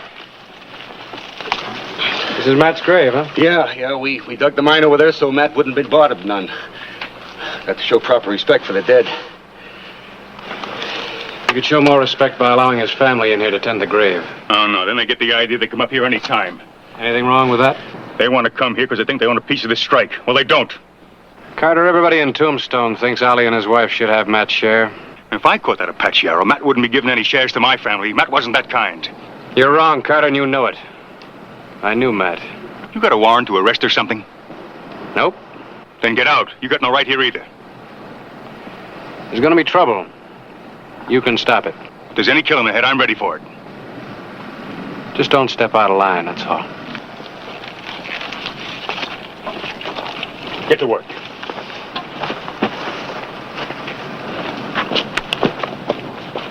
Maybe. Maybe what? Maybe we should give Ollie some. Wouldn't hurt nothing, you know. Just a little bit. You gotta fight for what you get, Billy. Nobody gives a hang for you and me. You gotta take when the time comes. The time's now. Yeah, you gotta take. Nobody ever gave me nothing, ever. You gotta take.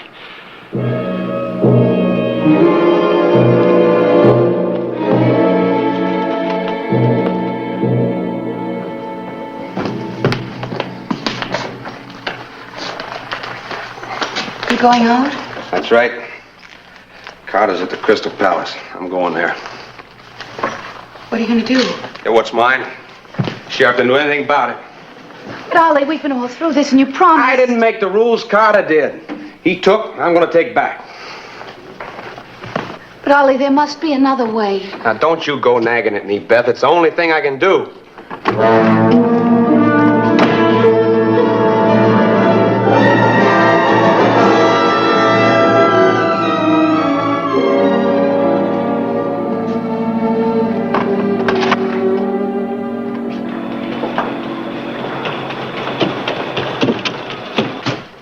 Ollie's gone to the Crystal Palace to force Carter into a fight. When did he leave? Just now. None of this would have happened if you'd done the right thing in the first place. Easy, Mrs. Williams. Nothing else Mr. Hollister could have done and still uphold the law.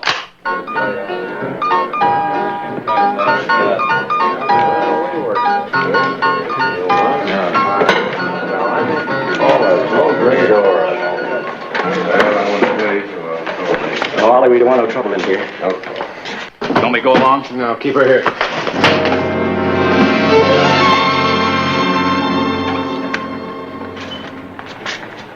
This your last chance, Carter. You ain't safe here, boy. You better go home.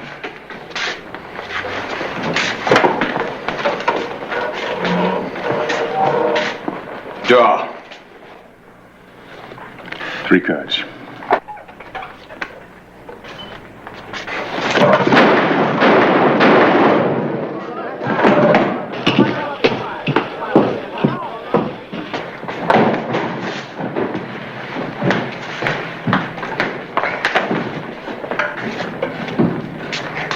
Otis, get a doc.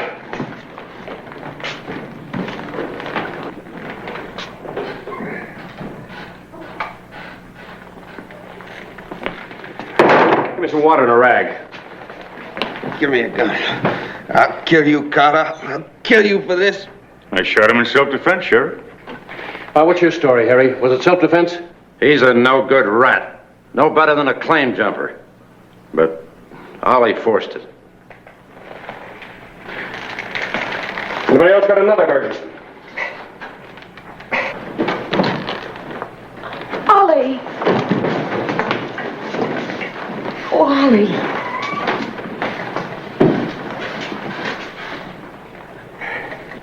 Well, what are you men going to do about this? Mrs. Williams, I ask you not to interfere.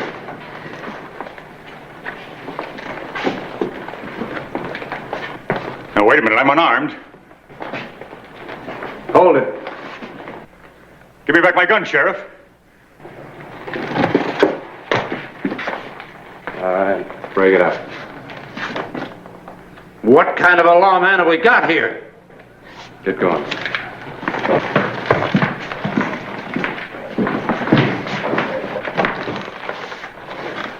I'll never make it. They'll follow me. I suggest you men stay here.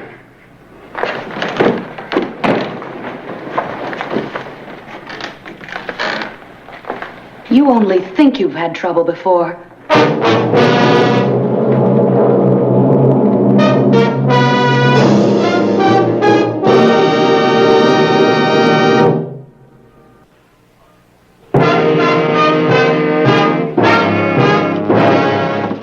August 23, 1882.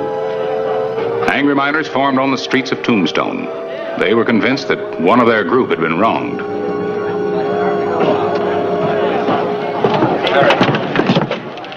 What's going on?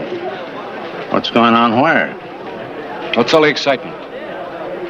Is there excitement?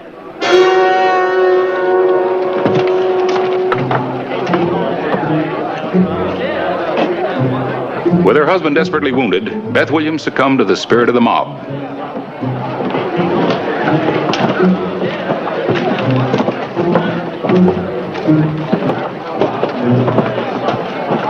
Looks bad, Clay. It is bad. Keep on in.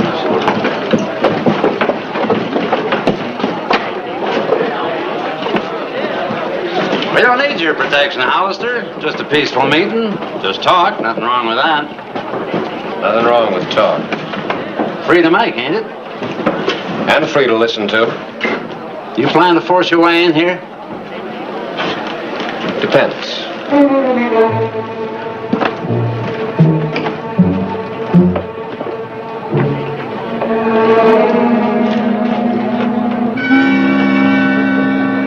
But when an innocent man like my husband, whom you all know, is shot trying to protect his rights, well, it's time something was done about it. What chance do we have if the sheriff refuses to back us up? How long are we going to stand for it? When will something be done? Ollie and I need your help. Can we count on you?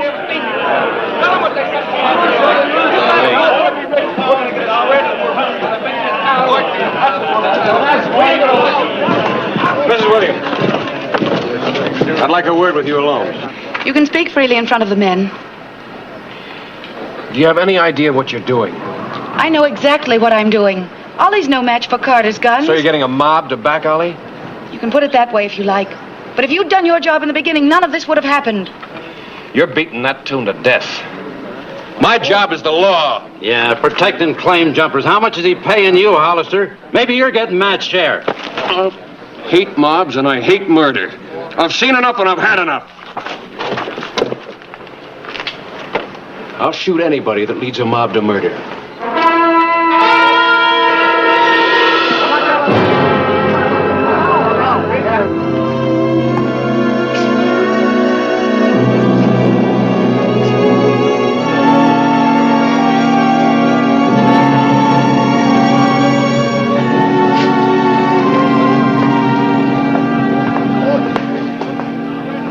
I've sounded out a few men to act as deputies. Any luck?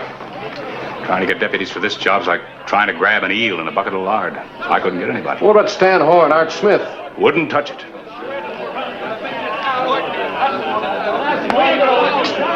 They're getting uglier by the minute.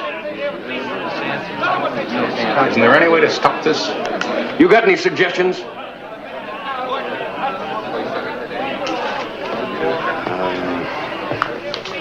I don't know. When respectable people start taking the law into their own hands, I must have messed up somewhere. Oh, don't blame yourself. What you face would tax the wisdom of Solomon.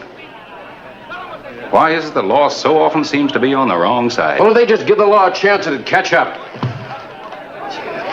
You can't stop a mob with just a shotgun. There's got to be a way. And I got to find it. With all the land around here, it's too bad a man can't find a piece of ground to rest in without everybody fighting over it. What did you say? I said it's too bad a man can't find a piece of ground to rest in without everybody fighting over it.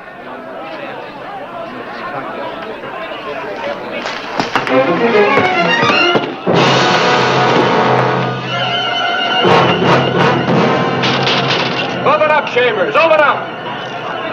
There may be a law. It's a race against time. Chambers, open up!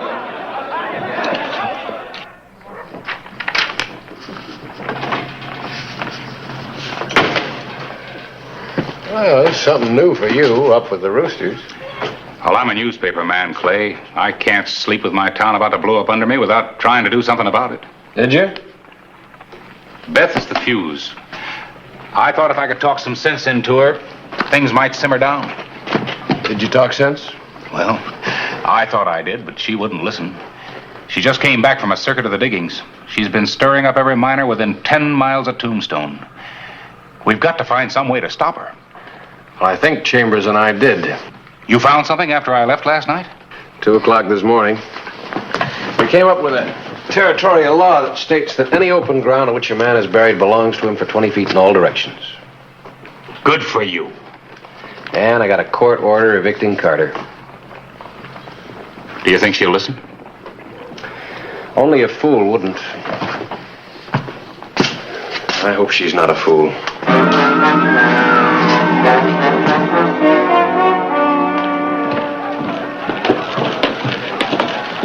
Where are you going? See Ollie.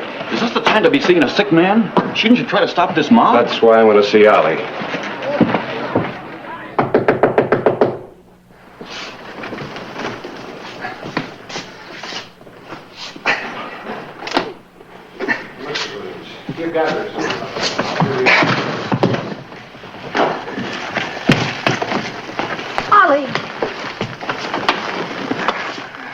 What's he trying to do, join your mob? Yes. Why didn't you keep him in bed? I tried, but You tried. You tried like you tried to stop that bunch in the street outside? I didn't try to stop them then, and I won't try now. Mrs. Williams, you're supposed to be a responsible citizen. Just a minute. Who are you to talk about responsible citizens? At least I'm trying to protect my husband. Well, that's what your protection's gotten you. And what has your high office gotten? I've got a court order to evict Carter and Billy. I don't believe it. I dug up an Arizona law that states that a grave and 20 square feet around it belong to the heirs of anyone buried there. Well, what good will that do? You go out and tell that mob that I'm going to run Carter off. Carter will laugh at your court order, and it'll take a mob to run him off. You won't even try. No. Mrs. Williams, can't you see I'm trying to help you? All I can see is the help you're giving those thieves.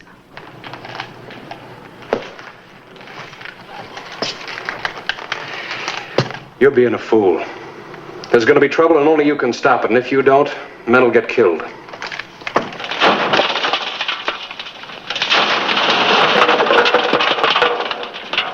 You think they'll be coming pretty soon? How do I know? You think you and me can handle a whole bunch of them? We get enough of them to wrestle run like rats. We'll keep working.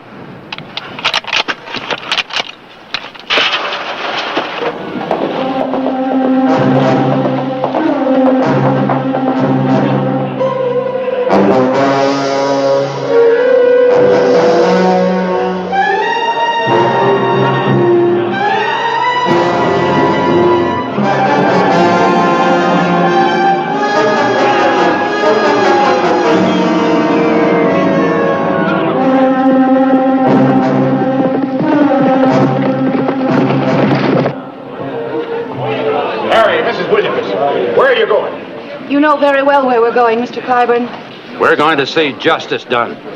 Justice never came from taking the law into your own hands. Wait. Clay Hollister rode out to the mine. He's your lawman. Let him handle this. He's been handling it, and that's why my husband was nearly killed. And we're going to get Carter. Now listen to me. Every one of you listen. If Carter is killed, every one of this mob, every single one of you is guilty of murder. Premeditated mob murder. What you don't know is that the sheriff now has a legal right to get Ollie's claim for him. Carter will never give in. But at least give the sheriff time to try it his way. Give him time. That's the least you can do. All right.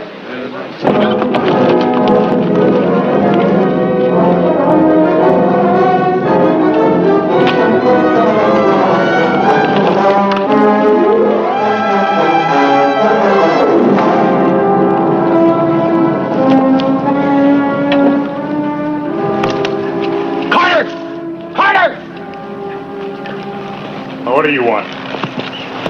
What's that? An eviction order. What's that mean?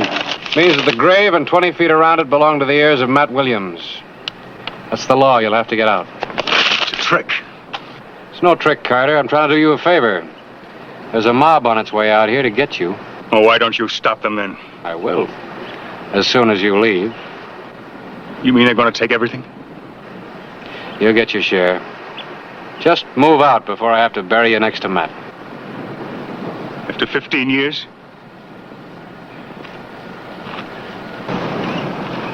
Fighting desert, under Indians. After making my strike.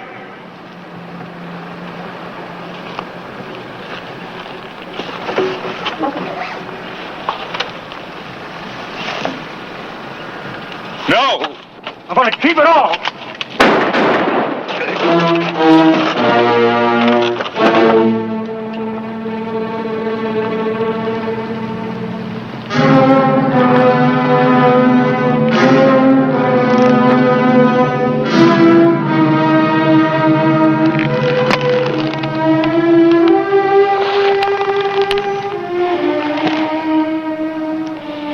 You try to do a job and you end up taking a life. Time's up, Mr. Clyburn. And so's Carter's. Let's go. Wait, this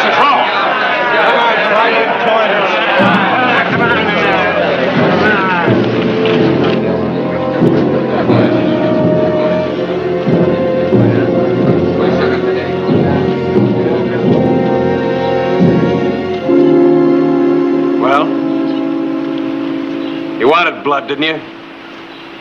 You got it. What's the matter? Why so quiet? You'll do anything for silver, won't you? You'll get your share, Mrs. Williams. Billy will get his. If he's got any family, they'll get theirs.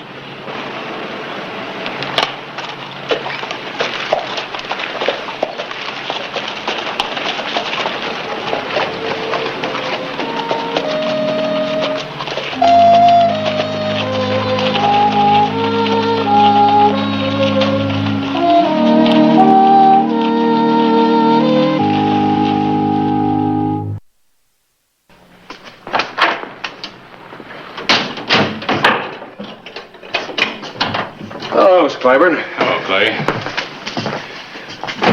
Well, I guess I'll run this notice in the paper again. Oh, no answer from Carter's heirs yet, huh? Nope. And we've given him every chance to come forward and claim his share of the strike. Either Carter has no heirs, or they're too ashamed to come forward and admit it. Mr. Clyburn? Well, hello, Charlie. Clay saw Ollie and Beth up at their claim today. Oh, yeah? Yeah, she's trying to get up the courage and wanted to know. What did she want to know, Charlie? Well, if it would be all right if she came in to apologize. In time, when I forget there was a needless killing. I wonder if she's to blame. Whether it's silver or gold or anything that smells like money. There's always a scent of death about it in Tombstone.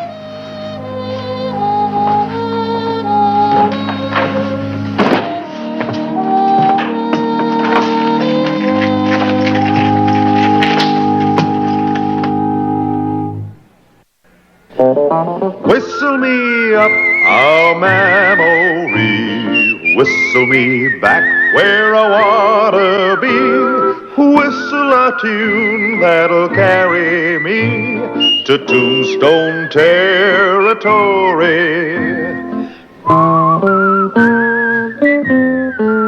If your past has run afoul of the law, it's a handy place to be, 'cause your future's just as good as your draw in Tombstone territory. Whistle me up a memory, whistle me back where I wanna be, whistle a tune that'll carry me to Tombstone territory.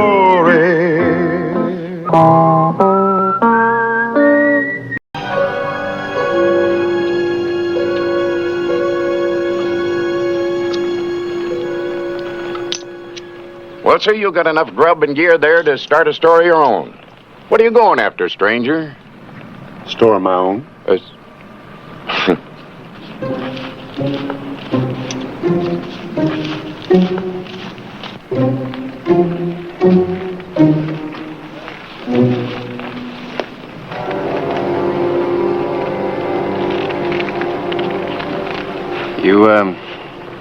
You been on the trail long?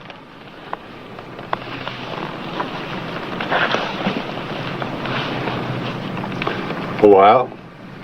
Coming from San Francisco. What made you say that? You Glade Rafferty. You wanted for bank robbery and murder in San Francisco. I wouldn't.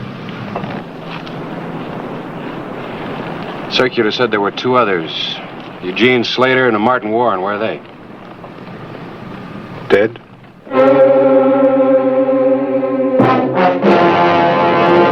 An actual account from the pages of my newspaper, the Tombstone Epitaph.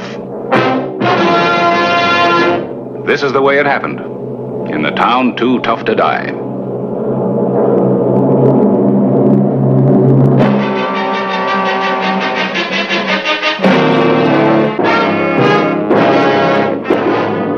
Tombstone territory.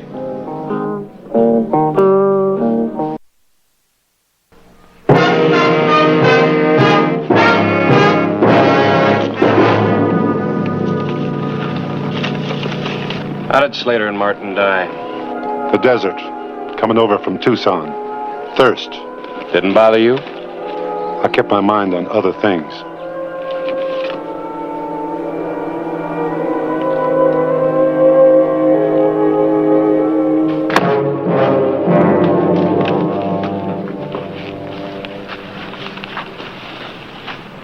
I thought you gentlemen died of thirst on the desert.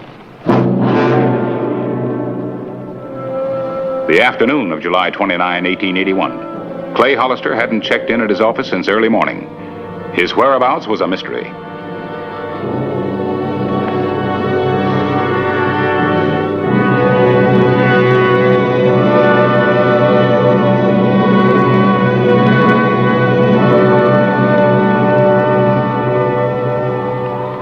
You know where you are, Hollister?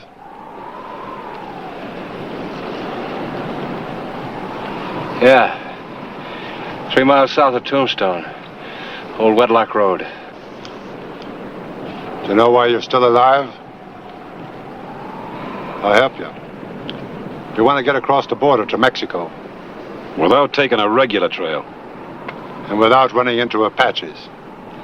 We can't do it alone, Hollister. We don't know the country. But you do.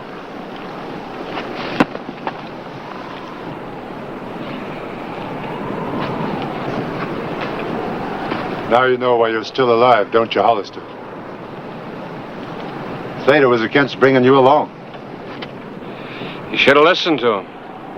It isn't going to work. You're going to be our guide, Sheriff. Why? Keep you from shooting me? You're going to shoot me anyway when we get to Mexico. Probably. But I think you'll come along just the same. Why should I? The tin badge. You're a sheriff, Hollister. It's the sheriff's duty to arrest people like us. As long as you're alive, you got a chance of doing just that. It's a slim chance, to be sure. Oh, I don't know. 3-1 isn't so very bad odds. 3-0, Hollister. You don't have any bullets, just guns. We figured it wouldn't look good if you run into somebody and you weren't wearing any. Go on, check them. I'll take your word for it. We even stole a horse for you. You ought to be grateful. Show the proper spirit.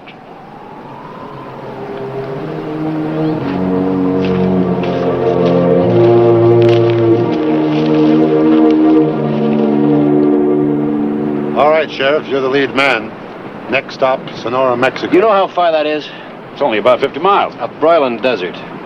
We're packed for it. Enough? More than enough. Food, water, happy? I'll be happier when we get to Sonora. All right, Sheriff, let's go. I'll ride behind him. You even think tricky and you're dead. I guess he means it, Sheriff. Like I said, Slater's against this whole thing. I'd mean it even if the plan were my own idea. Now get.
We'll take turns stand and watch.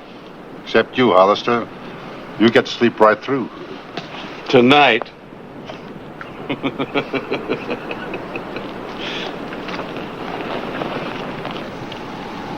The evening of July 29, in Tombstone, concern for Sheriff Hollister began to grow. There was no clue to his disappearance.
Glade!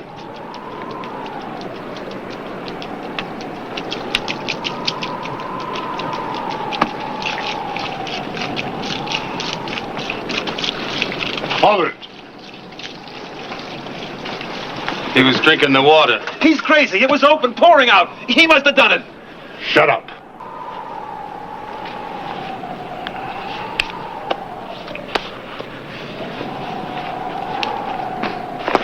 How about it? Did you have anything to do with it? How could I? Wasn't your boy watching me? What'd he want to touch the water for? To make it harder on us. Make it harder on himself, too. He's half lizard. He doesn't need much water. I tell you, Glade, I didn't touch the water. He did. Either way, you're wrong.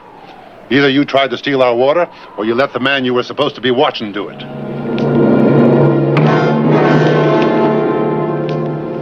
Now go see how much water we lost.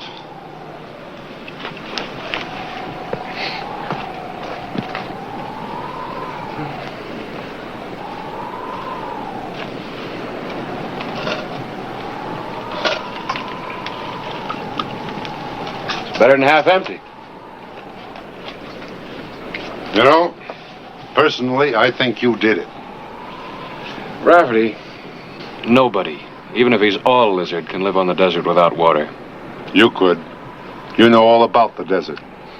You know how a man without water can survive by squeezing the moisture out of the heart of a cactus plant. Well, I know that too, Hollister. And even if your plan had worked, you couldn't have won. And you won't win. Now go get some sleep.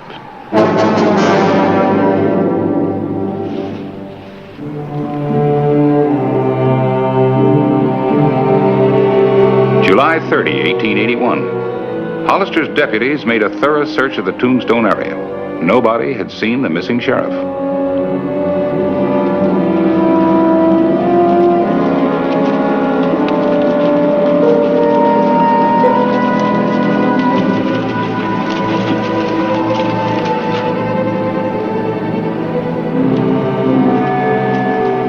Hold it.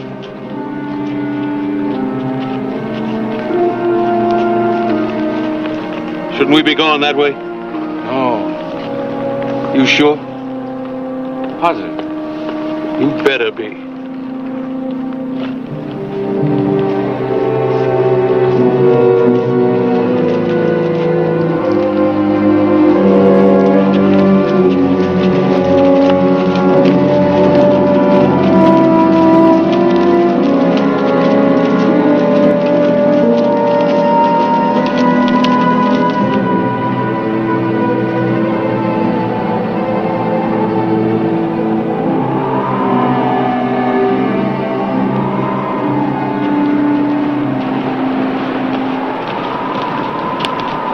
Hollister. Pretty smart, aren't you? What is it? A rider.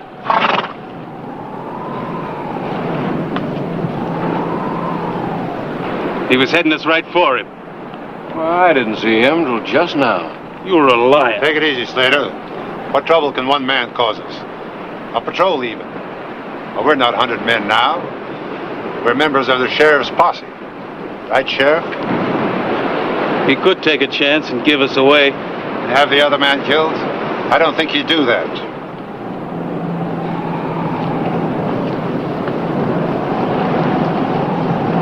Howdy, man. Hello. Don't be unsociable, Sheriff. Howdy, Sheriff. Name's Mitchell, prospector. Hollister, glad to meet you. Did you see a lone rider back there, Mr. Mitchell?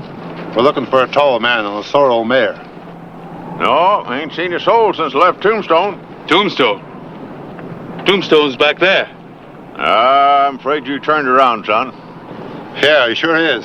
It's a tenderfoot. Well, I guess we better be riding, Sheriff. Nice to have met up with you, Mr. Mitchell. Well, same here, man. Well, adios.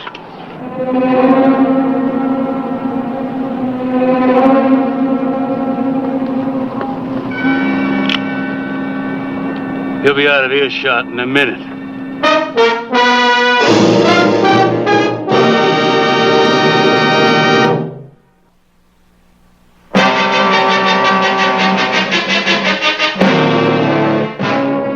The old man's out of earshot. What are we waiting for? Not a thing. We're not going to shoot him.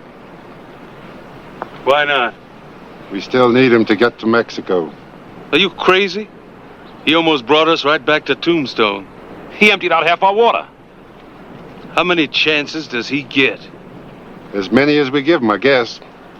Losing the water was your fault, Warren. Being led around the circle was everybody's fault. Letting him live is gonna be your fault. I say he goes right now. And I say you get no say. I thought we were partners. You thought wrong. And you're thinking wrong now. Better step back, Sheriff. He's a bad shot.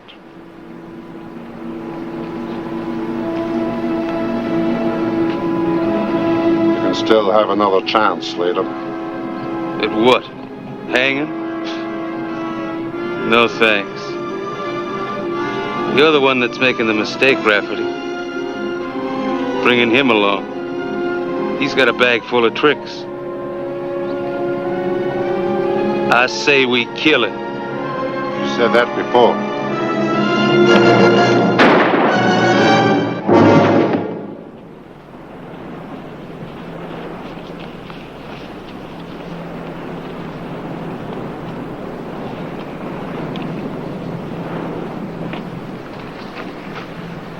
He's dead. What do you think we should do about the sheriff, Warren? Whatever you say, Glade. Well, I say he should lead us to Sonora, Mexico. What do you say? I say the odds are getting better. It's 2-0 now.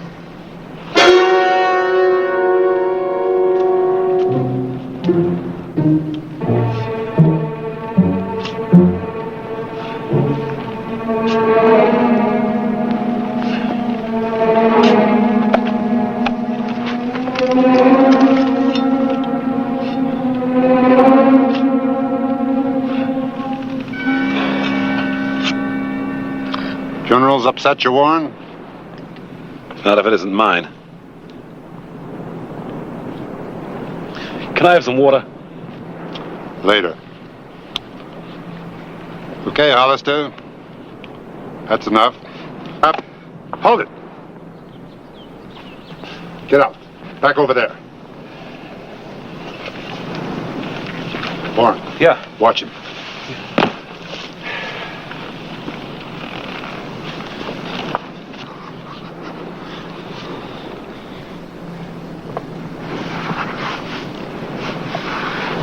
Bury him. You help him. Hollister. Take a look at that hand.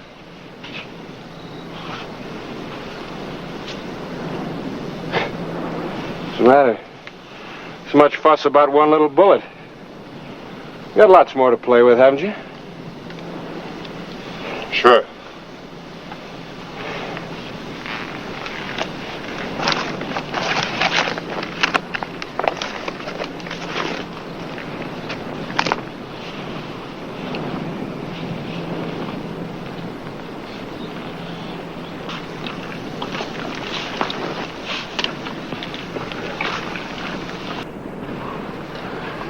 find the bullet? No, it's still down there. All right, that's good enough. Nobody will find him now. We'll take the extra horse along to lighten the supply load. Let's go.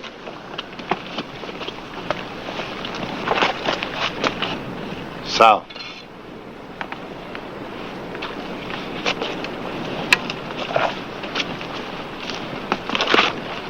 July 31, 1881. Bulletins on Hollister were sent to peace officers throughout the Southwest. Still no clues.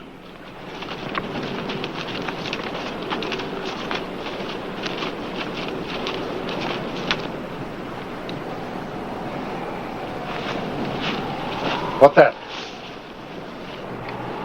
What's what? In your hand. Open it. Didn't we do that once before? Well, let's do it again.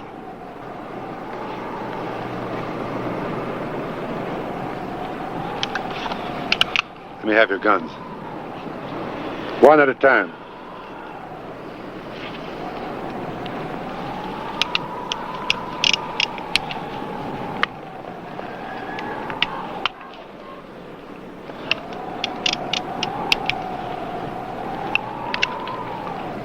All right. Please! Don't move, Warren. You're kind of shaky, aren't you?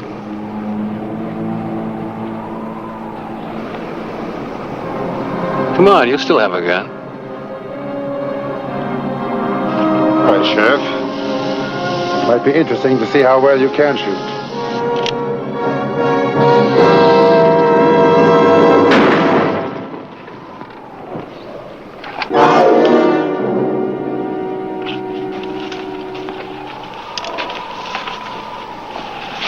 Much obliged. All right, let's go. August 1, 1881. Clay Hollister had been missing for 4 days. Glenn!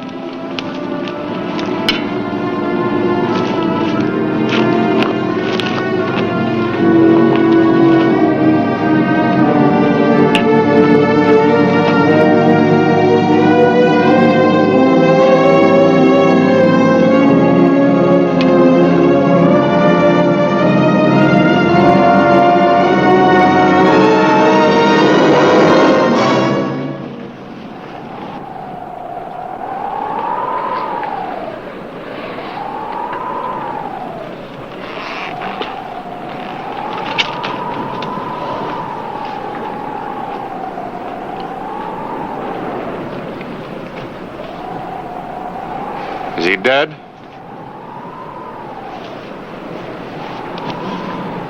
Yeah.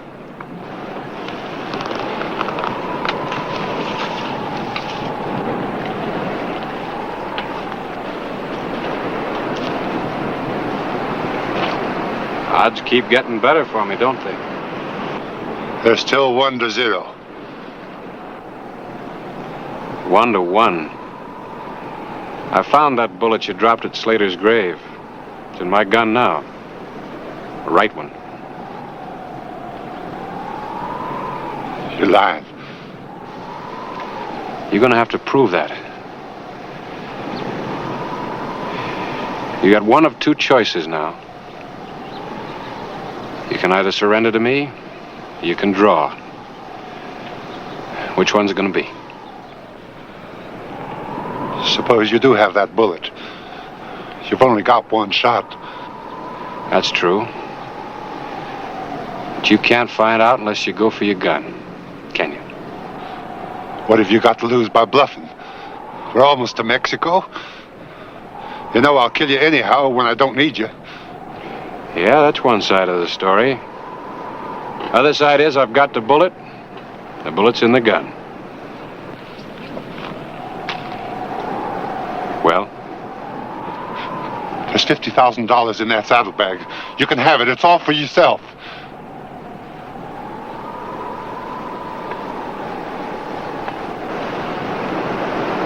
I don't call your bluff. You can take me in. Turn around.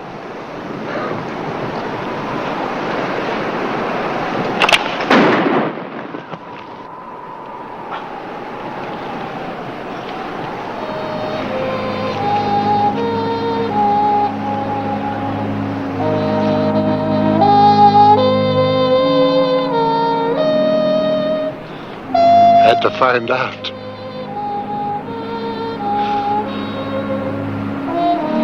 Yeah.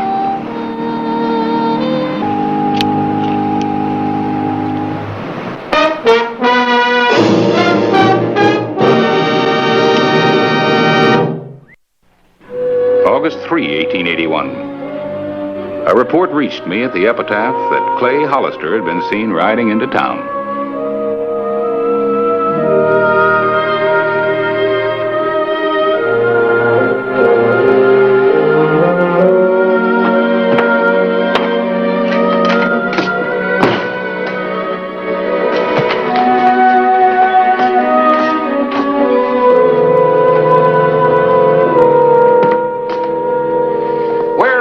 Nation have you been, Clay? I'll tell you. Well, doing what? Riding. Well, you ought to let somebody know where you are. Things have been happening around here. You got a telegram from Tucson. Oh? Yeah, Charlie opened it. Says that 3 men wanted for bank robbery and murder are heading this way. Well, 3 men would be riding 3 horses, wouldn't you say? Well, of course they'd be riding 3 horses. What do you expect them to do, walk here? What's the matter with you?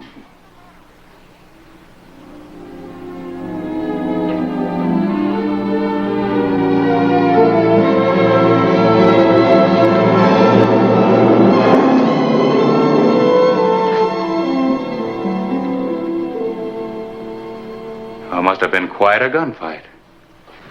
1 bullet.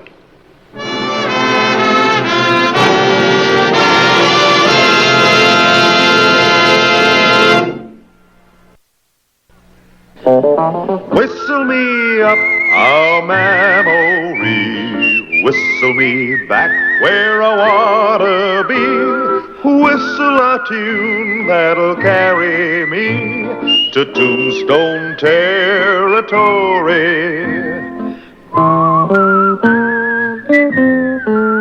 If your past has run afoul of the law, it's a handy place to be, 'cause your future's just as good as your draw in Tombstone territory. Whistle me up a memory, whistle me back where I wanna be, whistle a tune that'll carry me to Tombstone territory.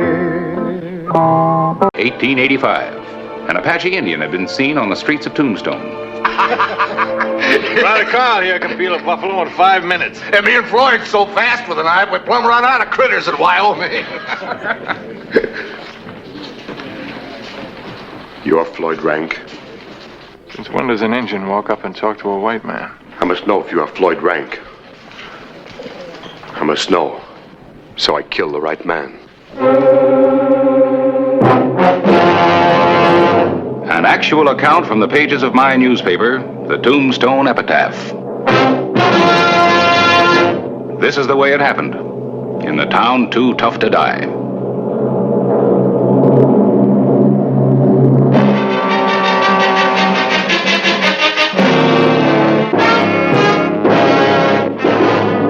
Tombstone territory.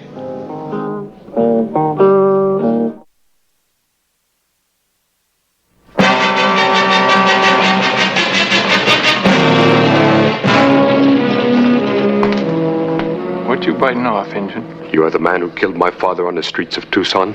Maybe I killed an Injun. Maybe you got in my way when I was crossing the street. My father was an old man, crippled by many wars. He could no longer move fast to get out of the white man's way. Well, he ain't moving fast now, Injun.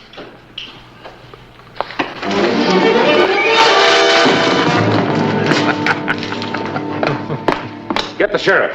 Now, this ain't no sheriff's business, it's ours.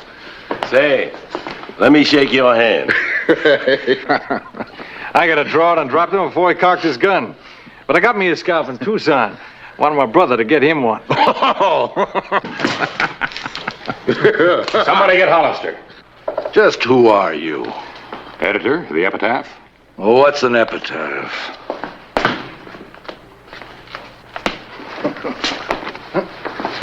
Slap happy too, Floyd. Somebody give me a rope.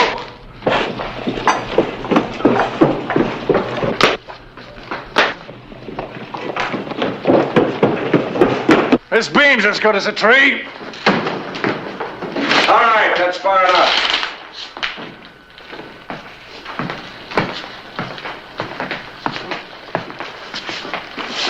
I'll take over from here. We don't need no help, lawman. Maybe I better decide who needs the help.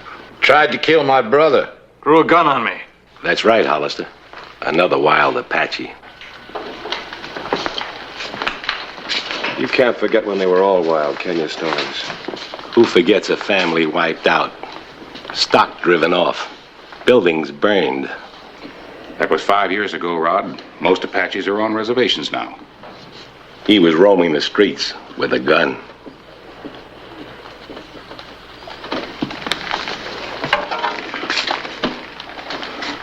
What's your name? Tieka. Pinolino Apache. San Carlos Reservation. How come you know so much about this killer? Tieka's tribe was one of the first to go onto the reservation voluntarily to learn our ways. His people are respected. They can be trusted. He did draw a gun, Clay. Well, maybe he had a reason. He's our Injun.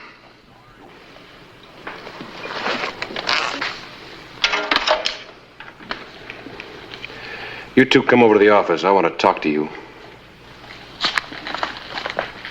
Well, I ain't never seen nothing like this.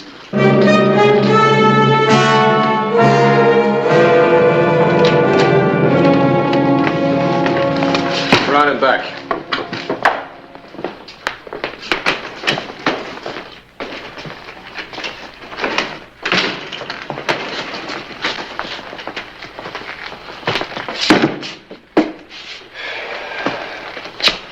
All right, Tieka, let's have your side of the story. Why'd you leave the reservation? To kill him. Why? He killed my father. According to the tribal law, it is my sworn duty to avenge his death. Well, I'm sorry to hear about your father, but we've got courts to judge these things. Judgment was passed many generations ago by our wise elders. He killed my father. I must kill him. Dirty savage. I should have killed him when he drew a gun on me. Seems like you've already done your killing. No jury's ever done nothing for killing an Injun. Just keep your redskins out of our way. This isn't the 70s. This is 1885, man. We're supposed to be civilized. We can't continue to kill the red man because he's in the way or different. Looks like you're wasting your time, Harris.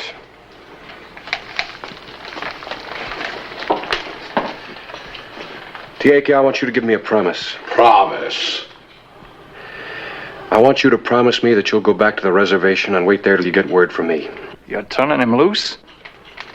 At least I'll know where to find him. I want to know where to find you, too. Don't leave town. Forgetting he drew the gun? No, I'm not forgetting it. Know that a man was killed in Tucson.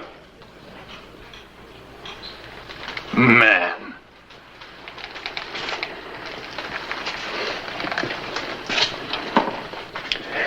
Tieka, I'll get all possible information from Tucson. If this man killed your father, I'll see that he's tried for it. I want your promise. I promise. I will return to the reservation. Steve? Yes, sir? See him to the edge of town.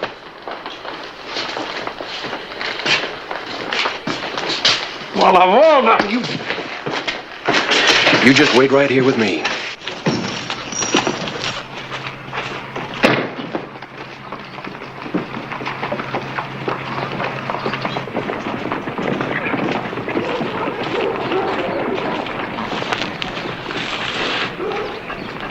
This is my first time off the reservation in many years.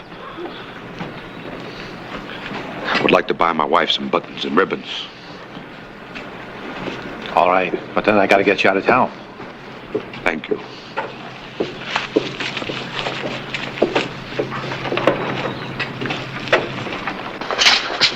All right, who are you? I'm Carl Rank. This is my brother Floyd. You can't hold us. Long enough for you to cool down. Give me your guns. Our guns? That's right. From Wyoming, aren't you? Now, where'd you hear that? Men dress different places.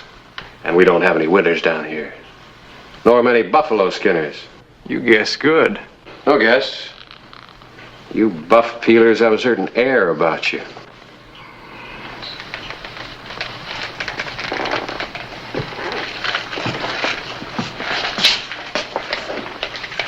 You can go now.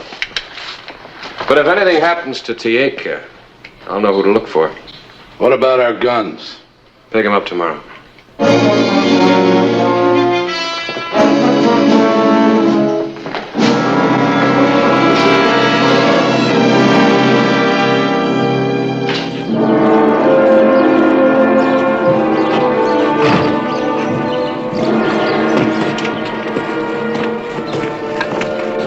The afternoon of February 3rd. One of Hollister's deputies escorted Tieka to the edge of the business district on Allen Street, instructed him to return to the San Carlos reservation. It was a fatal bit of timing.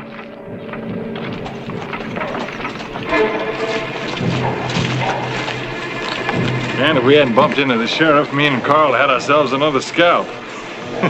But a soul mine. Got $25 for it. I'll see you at the Crystal Palace.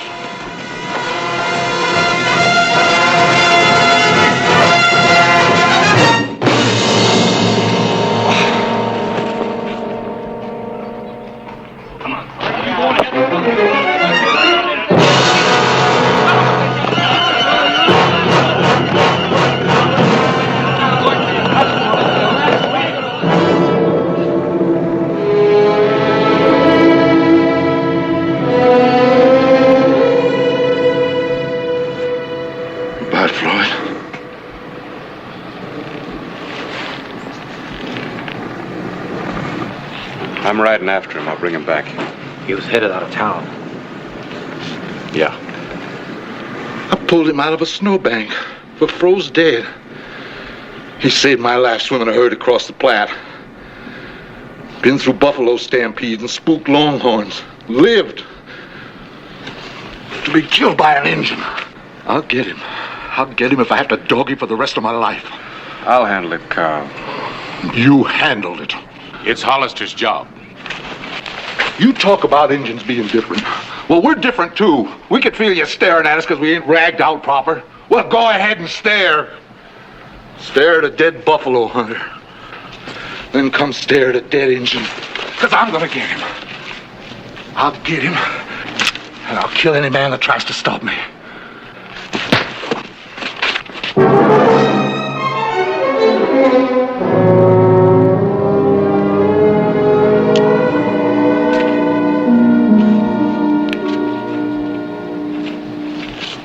Steve, see what you can do for him.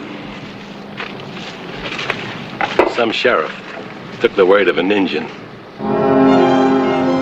Clay Hollister still thought Tieka would keep his word and return to the reservation, unless fear of Tombstone's Indian-hating element would force him to flee.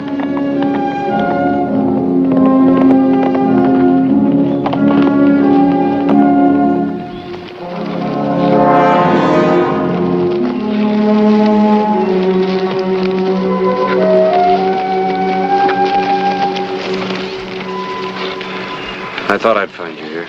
I said I would be here on the reservation. Some people back in Tombstone are going to find this kind of hard to believe. You treated me fairly. This is my wife, Chita. Hello, Chita. Chita does not speak your language. And this is my son, Tayo. Tayo? Floyd Rank died.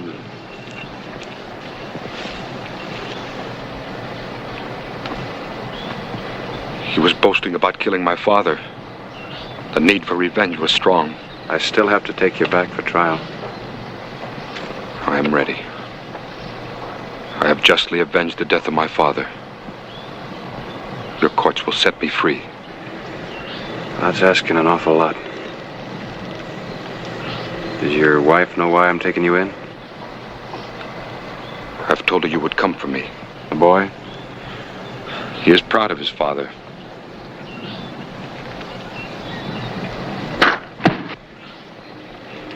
He shoots very well.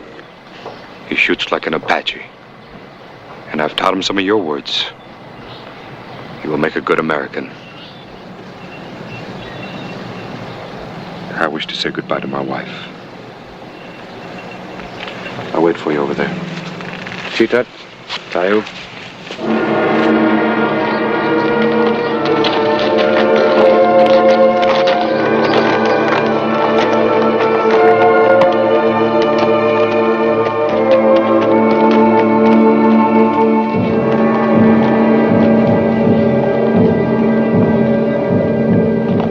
February 4, 1885. A draw in the rugged foothills 5 miles from Tombstone. Rest the horses.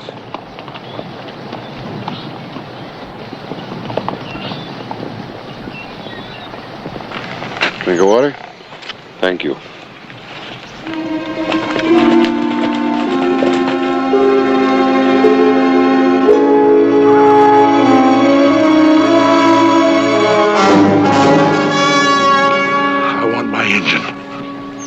I'm taking him back for trial. I ain't trusting or waiting for no trial. Gonna see him dance from that tree for Floyd. Take cover. You making this your fight? Has been from the beginning, upholding the law. I said I'd kill any man that stood in my way. That's what you said. Then you're asking. Stallings?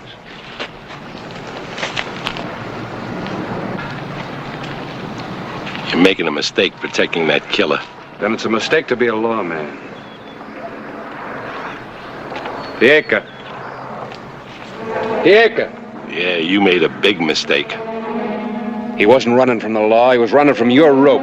If you don't get him, Hollister, I'm gonna get you. Maybe.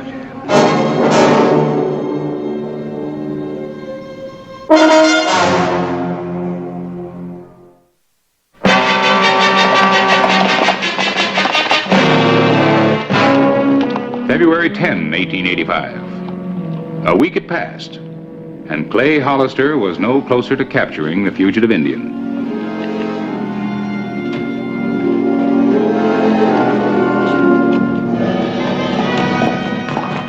The sheriff and his deputies weren't the only searchers. Killing Tieka was an obsession with Carl Rank, now a grotesque hero in the eyes of ranchers who remembered Apache raids. He wore his sling like a badge of courage, and an indictment against the sheriff who trusts Indians. Hey. No leads? Come on inside a minute.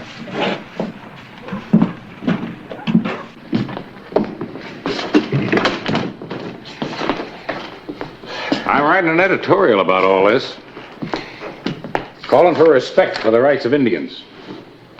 Even after our example with Tieka backfired?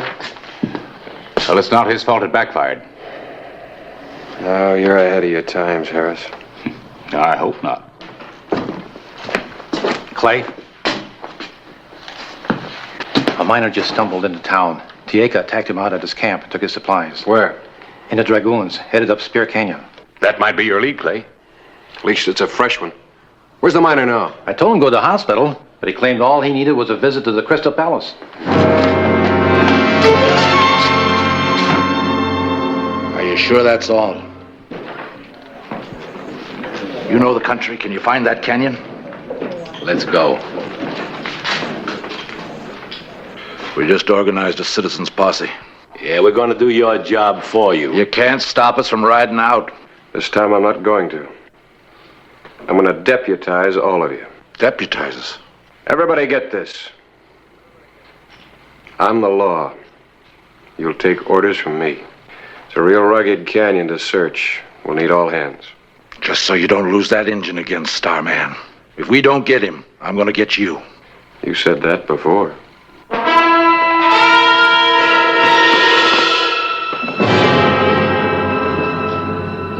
You don't stand a chance against Hollister. A hideout gun? Just in case he tries to stop me from getting my engine.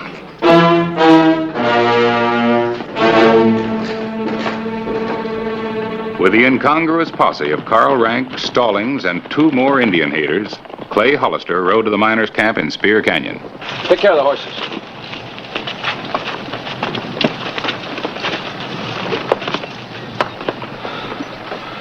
You don't think he's still there, do you? May learn something. Even an Injun ain't that dumb. Let's go dig him out of the canyon. I'm running this rank.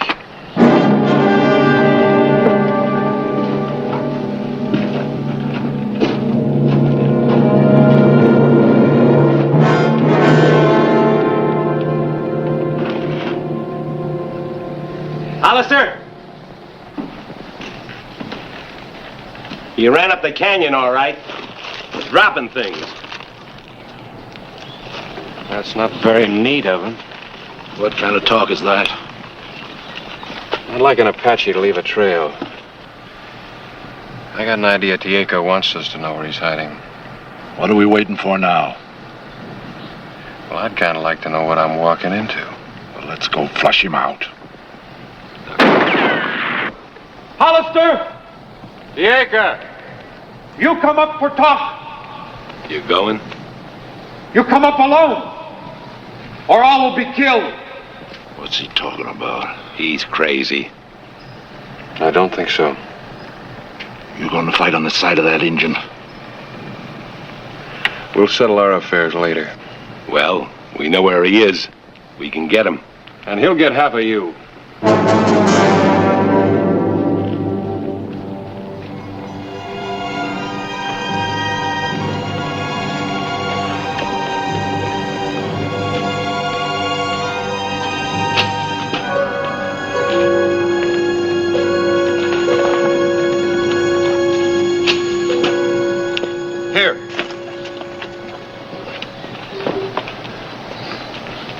Bargain. I figured you had. But I've got to take you in for trial. No. I have looked into the eyes of the men who would have me killed. I now know the trial I would get in your court. I can't argue with you. I think you will be hanged. You killed a man. Then hear me out. I took dynamite from the old miner. It is in the entrance of the mine where the men are hidden. Let's see what's going on up there. You better stay where we're at. I light this fuse. They will all die. How do I know there's dynamite there? I've spoken the truth before. I waited for you at the reservation. Desperate men have been known to break their words. Could be a trick. No. Your bargain? I will trade the lives of those 4 men for the one I killed. Then you will let me return to the reservation again. You don't understand. It can't be done. That's true. I do not understand. I will light this fuse. I must continue to kill. Then I have to fight you. No. That is not right. We must not fight each other. We have no choice. Tayo!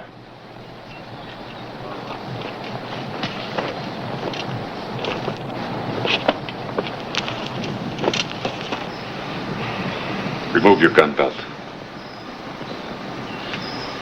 Give this up, Tieko. If you continue this revenge fighting, someday he'll be killed too. Your son's blood will be on your hands. We will fight like Apache. The only thing you have left will be gone.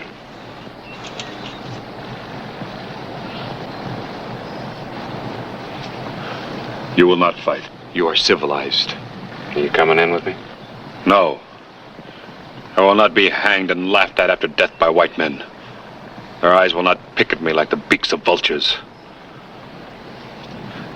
I have honorably avenged the death of my father. I will die like a warrior. I have to take you in. Do not try. I do not want my bullets to meet your flesh. Goodbye, my son.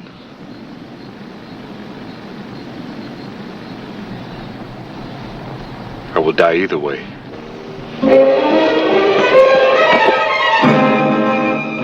he comes. Dirty redskin. Shoot him down.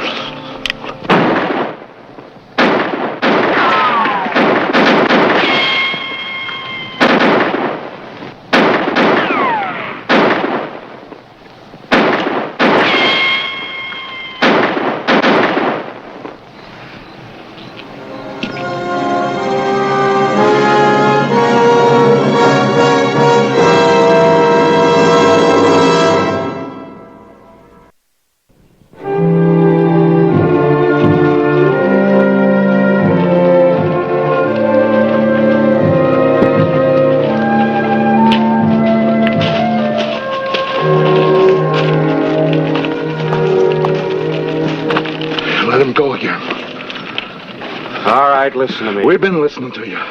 Why didn't you kill that savage when you had the chance? Just who is the savage, Rank? You and your brother? This Indian hater Stallings? You can't call my dead brother no savage. Don't try to draw on me, Carl. You just did. It's getting to be a habit with you. Yeah. He has a right, Hollister. You should have killed the Injun. He could have got one of us. He could have got all of you.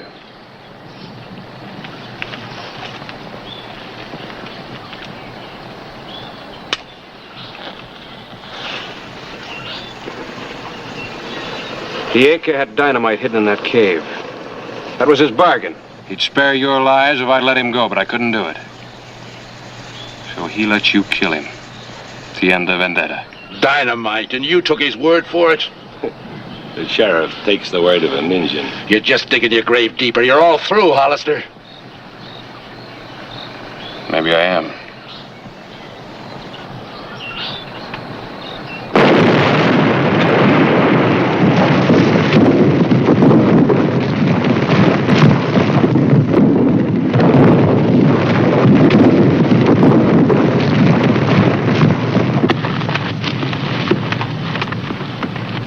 Well, we better be getting back.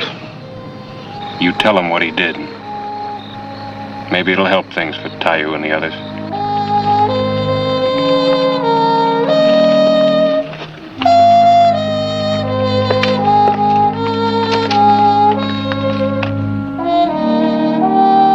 That's the way it happened. In the town too tough to die.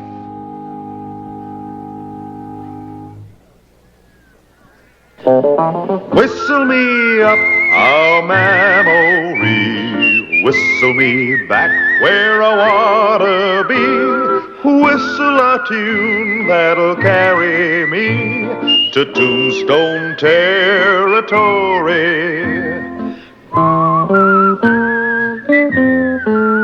If your past has run afoul of the law, it's a handy place to be, 'cause your future's just as good as your draw in Tombstone territory.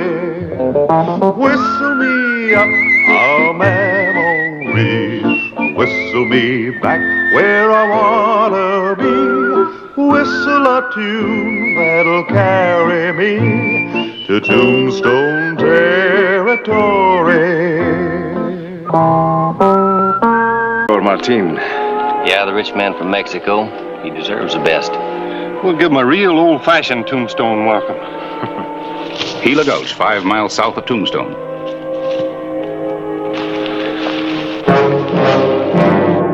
Wait till I get off the first shot. Sure, Crandall.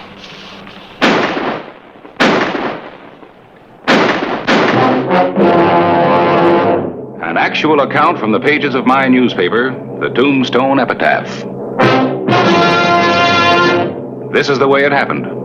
In the town too tough to die.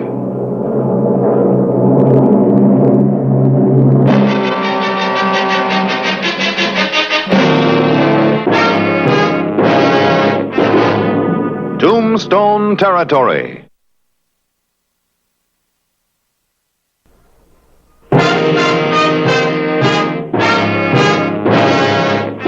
Luis Martin, wealthy rancher, and his foreman, murdered.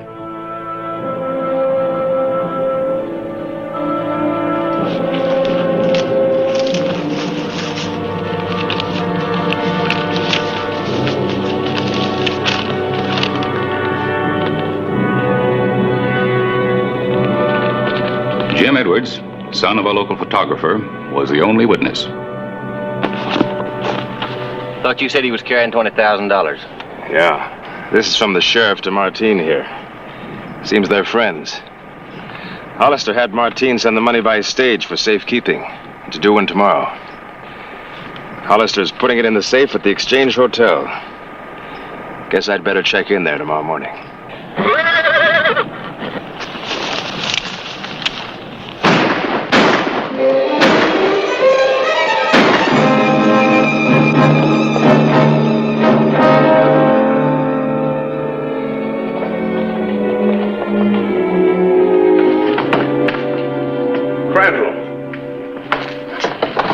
Good morning, Mr. Hollister. What are you doing in town?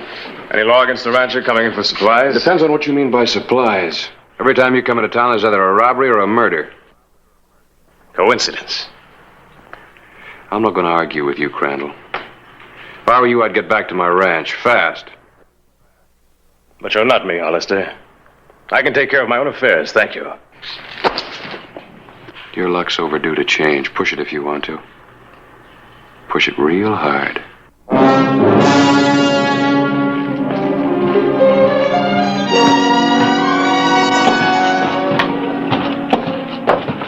Hello, Jimmy. How's the photography business? Oh, it's all right. It's a little slow. Yeah, all the town's growing. You and your dad'll make it. Mr. Hollister. A couple of men killed in an ambush down at Gila Gulch. Kelly Parker just rode in. Did Kelly know him? No. All right, we'll ride out in the buggy. Get a couple of blankets.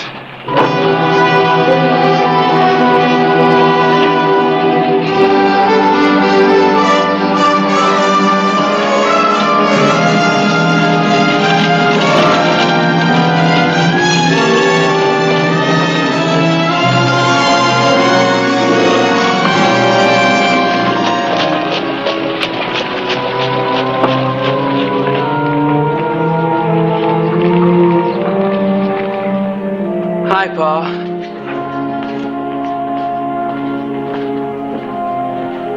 What's the matter with you this morning, Jim? Nothing's wrong, Pa. We sure act mighty strange. Where'd you go yesterday afternoon? For a ride?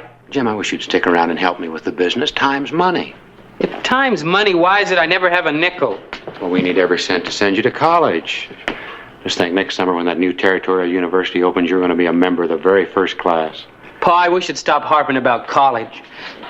Me, I'd just like a little money for a change. You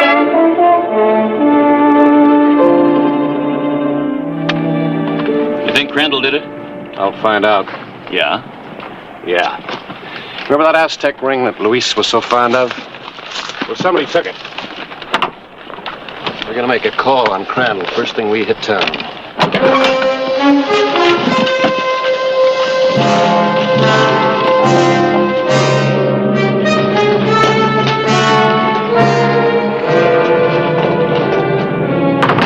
Open up, Crandall.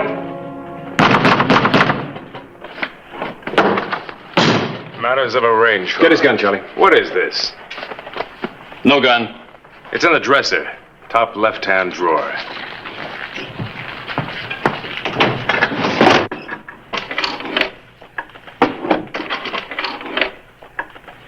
It's a good-looking watch and chain. I like it. You're fond of fancy jewelry, aren't you? I like jewelry. Where were you yesterday? Out at my place. Comes my hands will swear to. I'll check it. By all means. Now suppose you get out. Glad to. As soon as I'm through with you. Charlie, check the room. You got a search warrant? Sure. Right here. I'll add that to a mental file I'm keeping on you. You know a friend of mine by the name of Luis Martin? I've heard of him. Watch those shirts, will you? I paid good money to get them ironed. Well, yesterday Martin and his foreman were killed.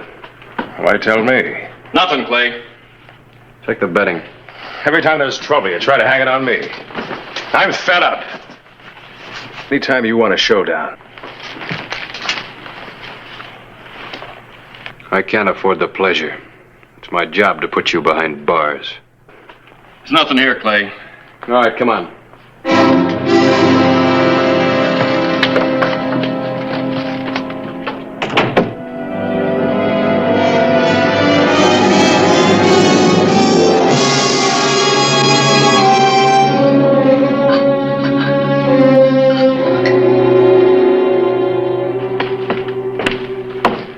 Snell. Yeah? Would you put this century note in the safe for me? Well, yeah, certainly, Mr. Crandall. If I need that in a hurry, can you open that safe anytime? Anytime. Sign that for me.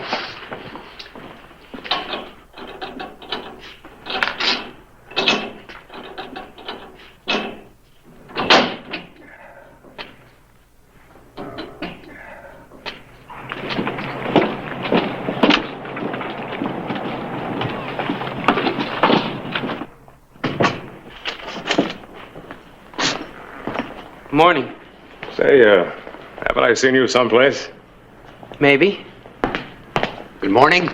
Is there something we can do for you? My name's Crandall. My lady friend's been after me to get some pictures made. Oh, a portrait, Mr. Crandall? Maybe a head and shoulders. I was thinking of something full length, so she can see all of me.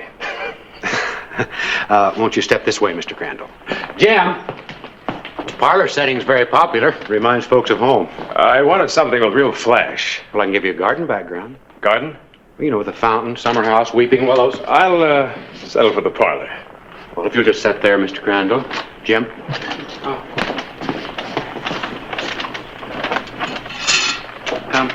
Could you put your head back here, please?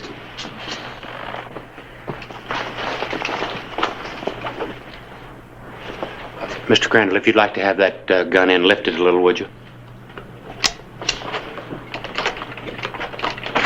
You hear the news? What news? 2 men dry gulch just south of town. Must have been after I was there. I didn't see a thing. Well, you're lucky. Whoever did won't want any witnesses. Robbery? Well, that's the usual reason. Money's handy stuff to have around. I wouldn't know. I never see enough of it. Mr. Crandall, put your head back in the brace.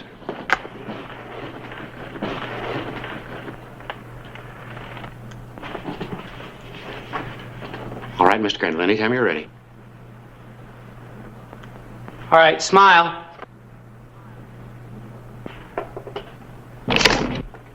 Good.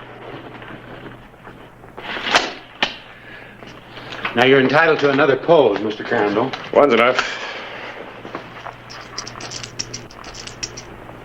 Is a 10 the smallest you have? That's right. Just a minute. Do you always carry that much money? When I run out, I get some more. Anytime you're interested in real money, look me up. I'm interested right now. I'm staying at the Exchange Hotel. What about your change? Bring it to the hotel.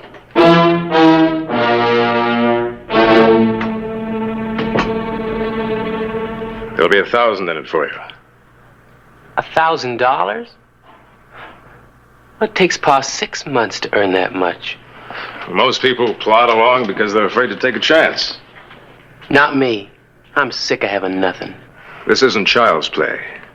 Either you're in it all the way or not at all. I seen one of your jobs. I know what to expect. All right. You meet me here at 2 o'clock this afternoon. No later. And bring a gun.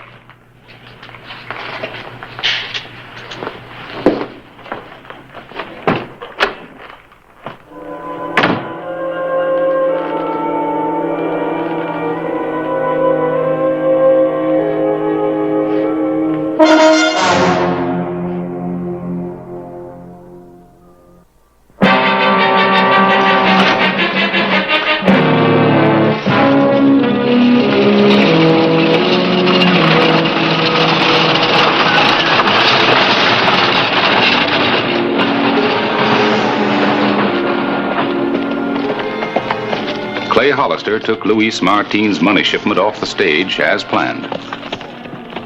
Martin was dead, but there was still a lively interest in the $20,000.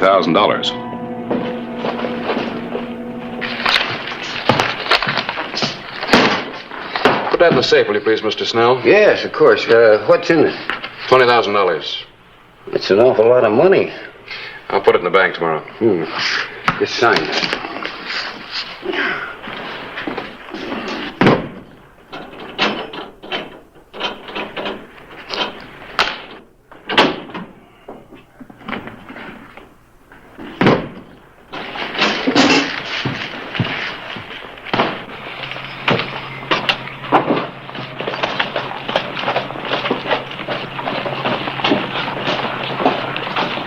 Oh, Snell, that money I left with you, I want to pick it up now.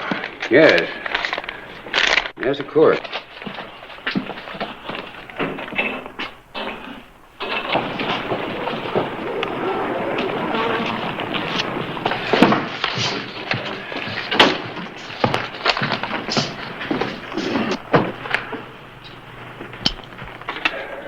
Stay put. This is a holdup.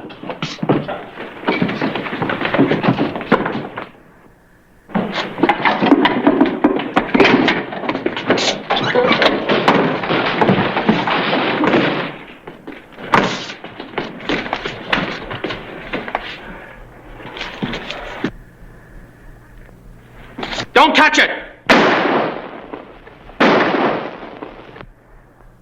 Drop it, I said.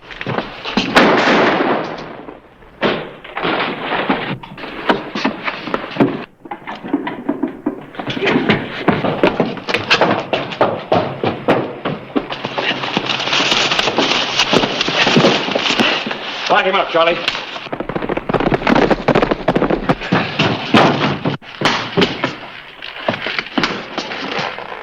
Kid shot him. Tell he's no expert. Had to shoot 2 or 3 times before I could hit anything. Yeah, that's bad. What's your stake in this? Well, I was standing at the desk there, trying to keep from getting gunned down. Who else was in on it? Somebody wearing a mask grabbed a valise and hightailed it out the back way. No more questions? Did you send for a doc? Nope. Well, get him! If you want me to testify, I'll be out at my ranch.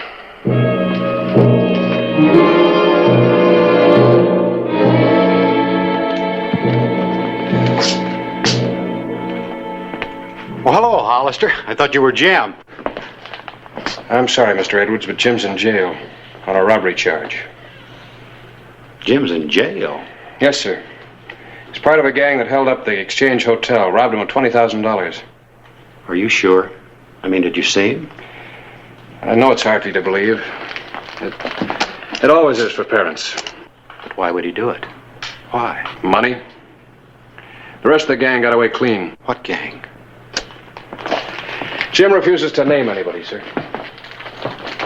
Well, somebody must have seen him. What'd the clerk say? He's in no condition to talk, sir. He was shot.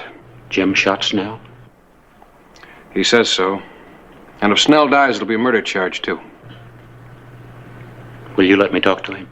Well, of course, sir. Tell me, Mr. Edwards, was Jim a good shot? I always wished he'd spend just half as much time with his books as he did with guns. Did you know a man by the name of Crandall? Well, yes, a fellow named Crandall had some photographs made. Did Jim know him? Well, he saw him in here.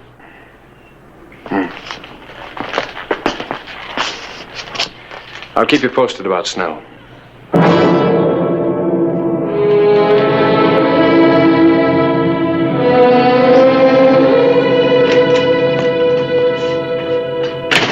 How's Snell? Doc says he's still unconscious. You better check again. Shouldn't take a good shot 3 times to get his man, should it, Charlie? 3 shots? Yeah. Jimmy's gun was fired 3 times. Oh, well, it being his first crime and all, he could have been nervous. Well, Crandall wasn't nervous, standing right there by the desk. I got an idea Mr. Edwards isn't telling everything he knows about Crandall. Take care of things.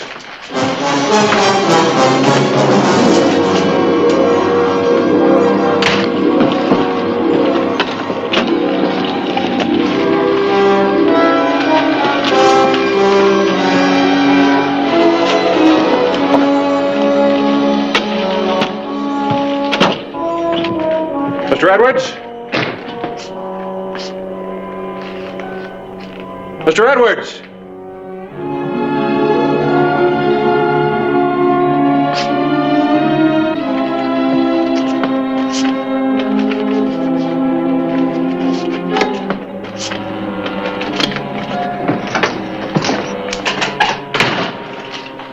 Mr. Riggs, I've got to talk to Jim. Now, relax, Mr. Edwards. I've got to talk to my boy.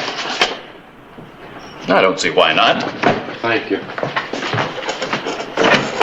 I can't give you any more than 5 minutes. Jim.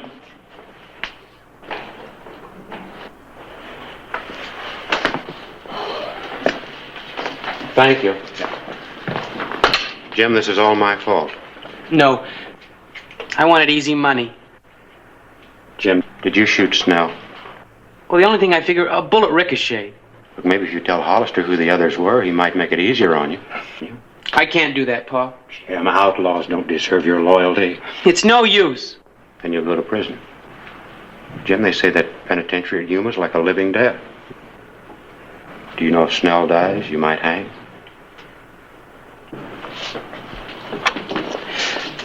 If I could change things back the way they were, Pa, I would. Jim?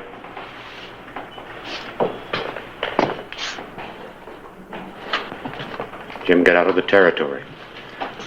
You can make a new start. Now I'll get Riggs to open the door.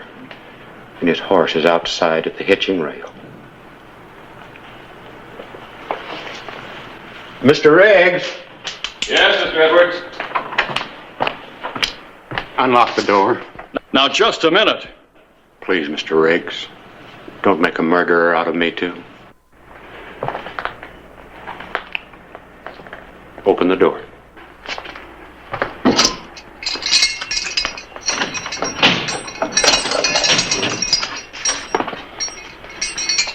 Jim. You'll be hearing from me. Don't move.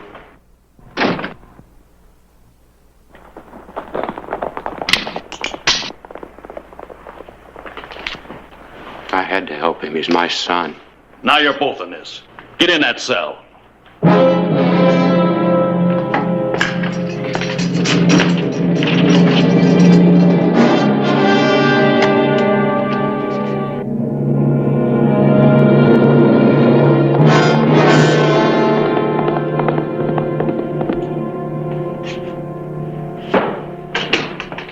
Clay, Crandall's made his mistake, Charlie. Clay. What's the matter with you? Jim Edwards broke jail. How? His old man pulled a gun on me. When? 5 minutes ago. At least I got Edwards locked up. Oh, Doc Cunningham dug this out of Snell. It's a .45 slug. Jimmy was packing a .32. Then he's innocent. That's right. And he's on his way to Crandall for help.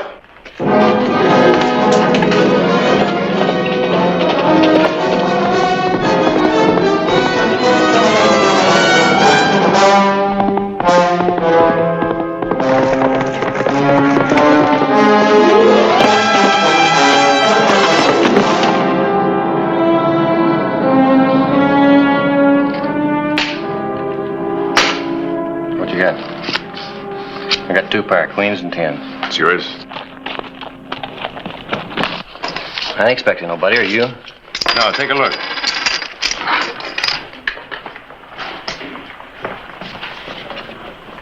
It's a kid. How'd he get sprung? Maybe Hollister let him out.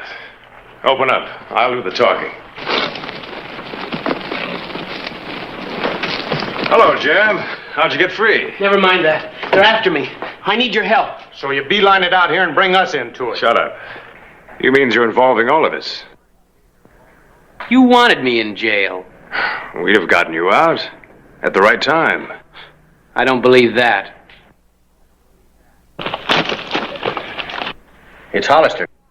You gotta help me. You gotta. Take his gun. We can gun him down when he comes in the door. That won't be necessary. I'm even behind him. There's no need for it. Hollister's got nothing on us. We just caught a fugitive for him. Open up. Hello, Hollister. My boys just picked up your jailbreaker for you.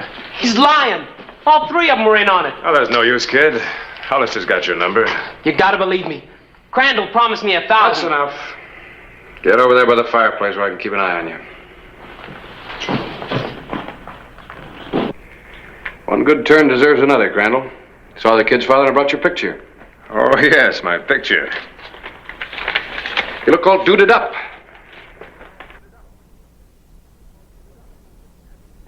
It's an unusual ring, Aztec, isn't it? From Mexico. I don't know. I picked it up in a poker game. You're lying. What? You got it for nothing from my friend Luis Martin after you killed him. And which one of you shot Snell with this?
Well, how you doing, Crandall?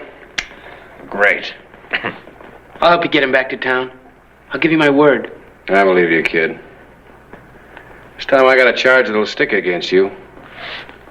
Don't bet on it, Hollister. If there's a loophole, I'll find it. Any loop you find will be around your neck.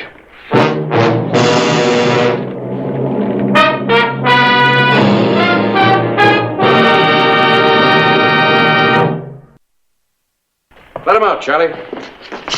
I think you'll be glad to hear that Snell's going to live. That's good news.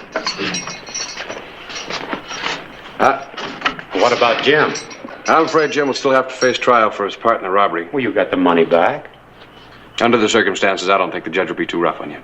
Maybe you can go to the territorial university after all. Yeah. You got a good start in your education here in Tombstone. That's the way it happened in the town too tough to die.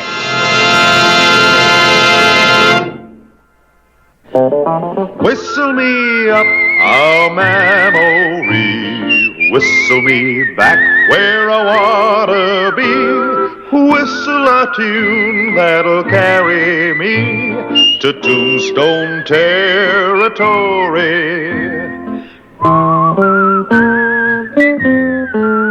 If your past has run afoul of the law, it's a handy place to be, 'cause your future's just as good as your draw in Tombstone territory.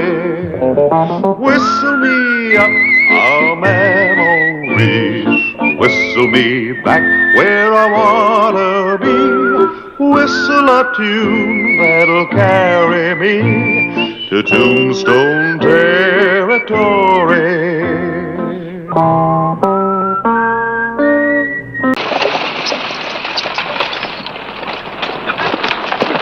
All right, throw him down.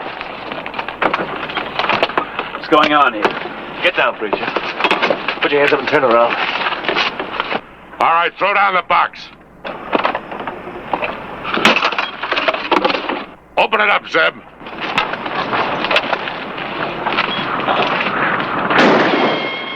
See what else they're carrying.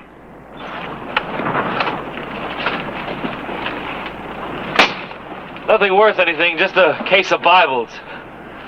I'll show you how worthwhile a Bible is. Who asking to be killed? Hold it. We came after money, not preachers. You and me got a date real soon.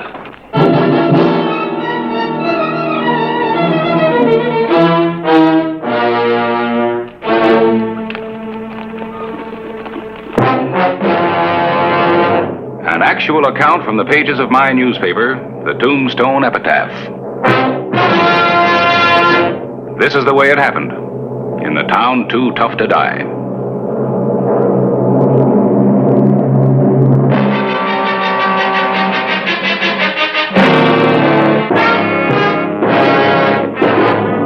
Tombstone territory.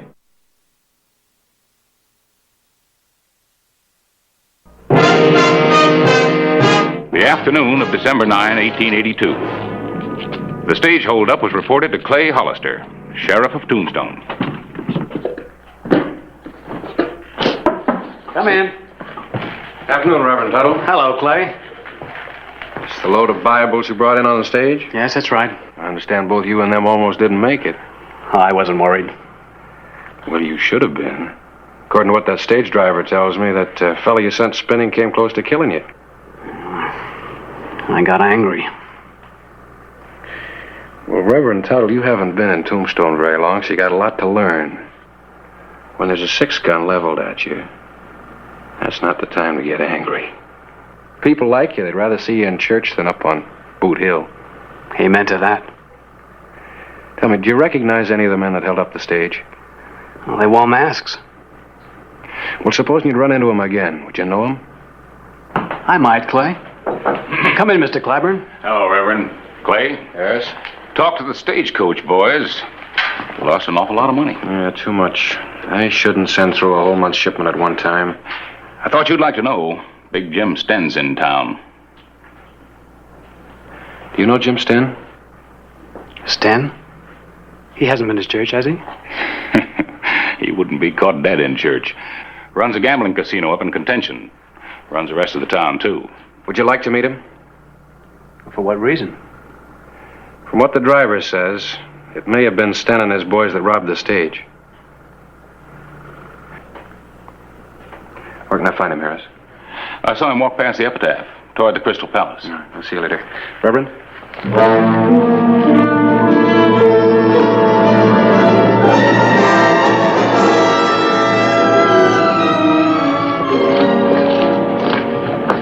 I guess that animal doesn't know he's breaking the law.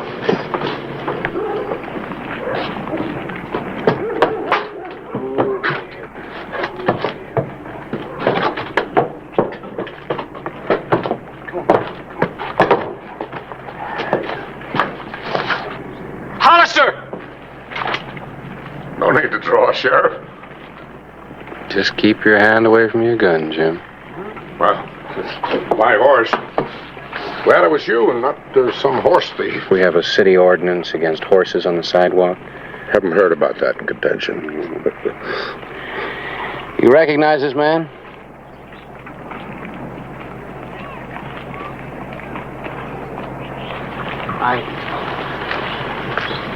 Is this Mr. Sten? That's right, Reverend. Jim Sten. How could the preacher recognize me? Haven't been in Tombstone in weeks. No preacher's been in Contention for years. Is this one of the hold-up men? Well, one of them, the boss, had the same voice, same build. Where were you this morning, Jim? In Contention, my establishment. Anybody can verify that? Sure, you know how popular it is. Well, Reverend? He could be one of the men who held up the stage, yes. Oh? Well, in a court of law, could be isn't strong enough. You've got to be sure beyond a reasonable doubt. How can I be? The masks. Mr. Sten, would you swear on the Bible that you weren't there? Haven't been near a Bible since I was a kid. During the hold-up, somebody called out the name of your hired gun, Zeb. More than one Zeb. Where was he this morning? I'm not my brother's keeper. Isn't that what you'd say, Reverend? It's what Cain said. It's not what I would say. Mm-hmm. Am I under arrest? Haven't decided yet. I want the stage driver to have a good look at you. Are you joking, Hollister? You can't build a case around the identification of a masked man. They'd laugh you out of court. Clear out of town. I'll know where to find you. Sure. Reverend, that's my Bible.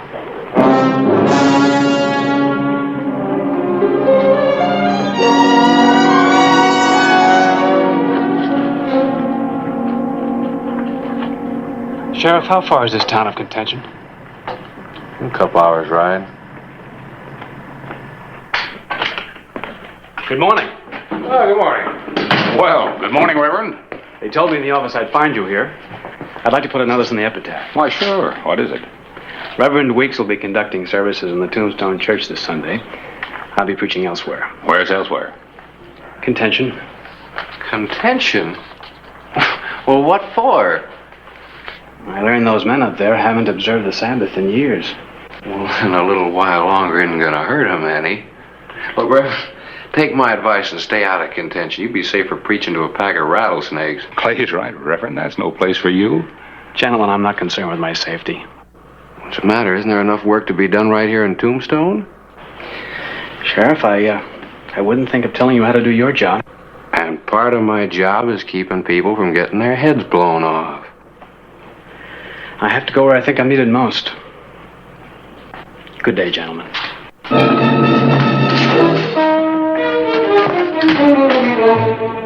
Sunday morning, December 13, 1882.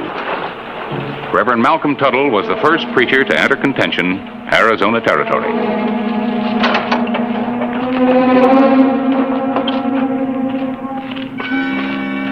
Good morning. What's the matter? You lost your road, mister? No, I don't think so. Where can I find Jim Sten? That's his place over there. Thank you.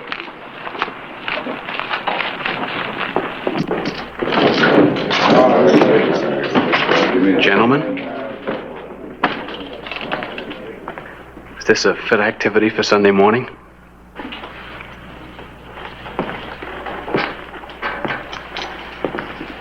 Gambling is bad enough, but I'd like to crack your heads together for doing it on the Sabbath. Preacher, do you want to die? No more than you do. But I'm going to teach what I believe in. There's something better in this world than 4 aces. There sure is. And I'm not talking about a straight flush. If you show some respect to religion, have some for yourself. Where are you going? When he gets through, I'll be back. Same here.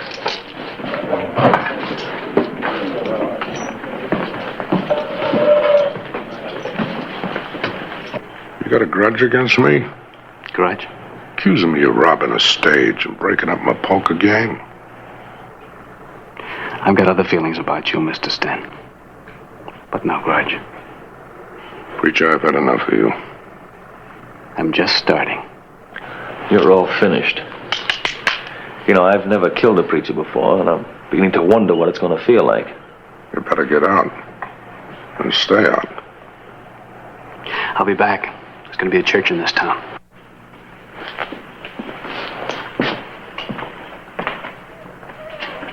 Service is next week on Sunday, 11 o'clock.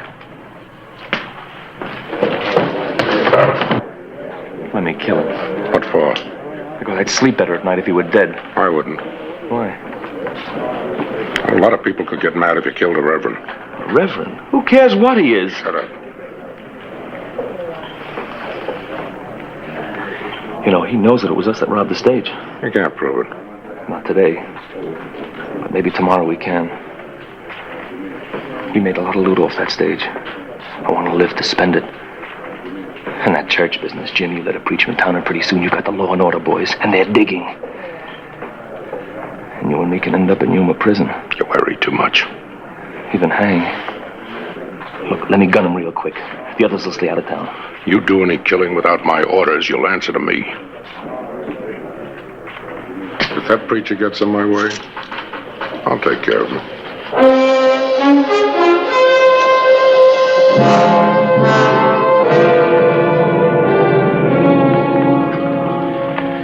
Hope you don't mind my printing that. No, truth the truth. Did Tuttle tell you what went on up in contention? No, I got an idea he's been ducking me. Well, from all I hear, he must have done some powerful talking. And Big Jim Sten still hasn't got his poker operation back to normal. In other words, if he should run from there, he just might not win. The word's around that if he goes back, Sten and his gun Zeb will kill him. Oh, well, he's not going back, is he?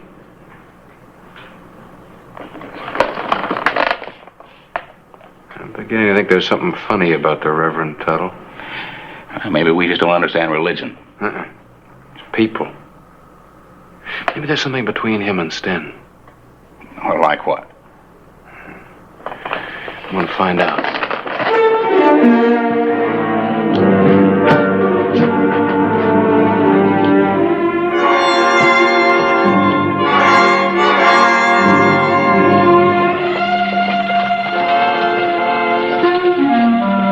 Clay Hollister rode to contention.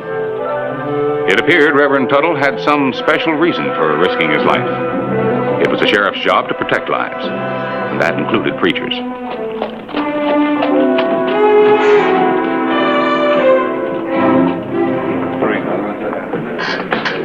Dealer takes 2. Bet 5. 10 better. Call. Aces. I had 3 kings. Hardly worth it. Go buy yourself something. I understand you've been making some hard threats against the Reverend. You're out of your territory, Sheriff. 5-card stuff? Whole county's my territory, and the Reverend's getting to be a pretty good friend. You do anything to harm him, you'll answer to me. You keep that meddling missionary out of my way. Meddling missionary. He seems to have some special reason for wanting to come up here. You got any idea what it is? He wants to wreck my business. Why do you think it's special, Mr. Law? I'll ask the questions. Well, ask him some other time. I'm trying to run a game, and it's getting harder to do. Yeah, this place should be full. Can't even build up a pot. Well, maybe it isn't the Reverend's fault that business has fallen off. Could be other things. Like, for instance, the dealer pulling cards off the bottom of the deck. You calling me a cheat? I'm just suggesting these boys watch you a little more closely.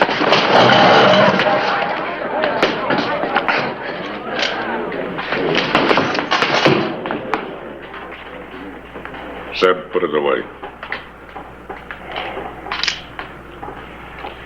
I sure don't like being drawn on. And keep out of contention. I'll go where I want to, when I want to. When I'm ready, I'll come back here.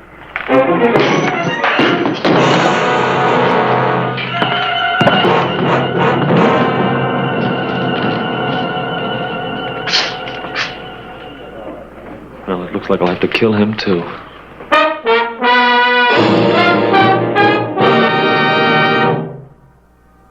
December 20, 1882. Sunday morning in Tombstone, Arizona Territory. Morning, Reverend. Morning, Clay. You wouldn't by any chance be headed for contention, would you? You've got no right to stop me, Sheriff. Look, I don't want to stop you. I just want you to wait for a couple of weeks. You're risking your life going up there now. I promised services for this morning. If I don't show up, how are the people going to respect the Contention Church? What Contention Church? I'm making one. I put this together myself last night while writing the sermon. Well, I'm impressed, but I ought to lock you up for your own good. Think that'll help law and order? Sheriff and the preacher feuding? All right. If I can't stop you, I'll ride along with you. Be a pleasure to have a church go with me, Sheriff. If I'm going to church, I got to be prepared.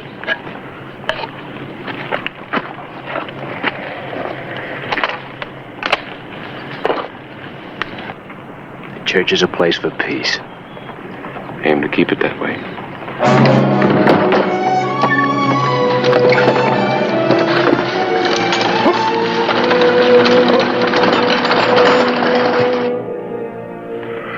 It's been a long night.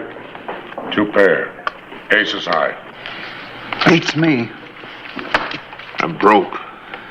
Yeah, I won a couple of times. Small pots, though. Look, it's Sunday morning, the place should be packed full. Jim, do you think the preacher's going to really show up here like he said he would?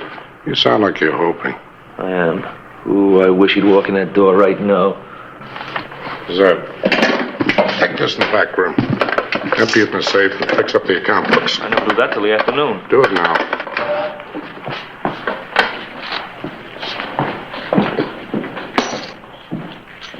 Zeb's the top gun. Why don't you let him have his way? Let him shoot up the preacher. Play cards. You getting old, Jim? Killing beginning to bother you? I'll show you. Then it's not just killing. It's preacher killing. Jim Sten's getting religion. That's right. I'm getting religion.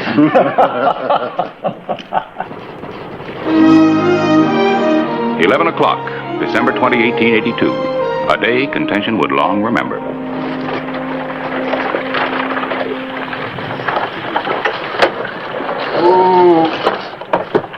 Well, there it is.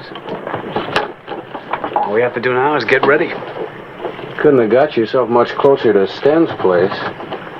You put up your cross, I'll keep watch.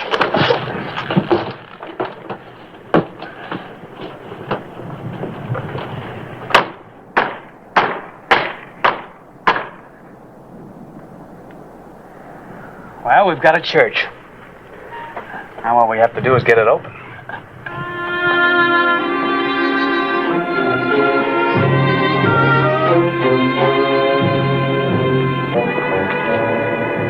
Let's take a look, fellas.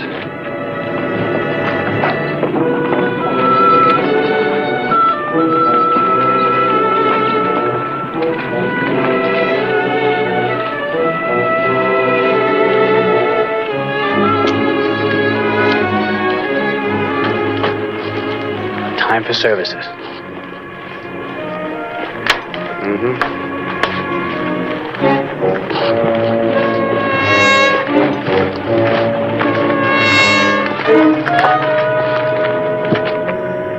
Come in. Come in, please.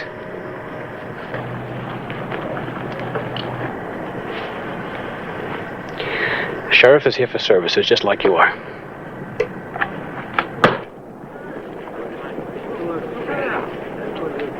Yeah, only I'm used to people not wearing their hats in church.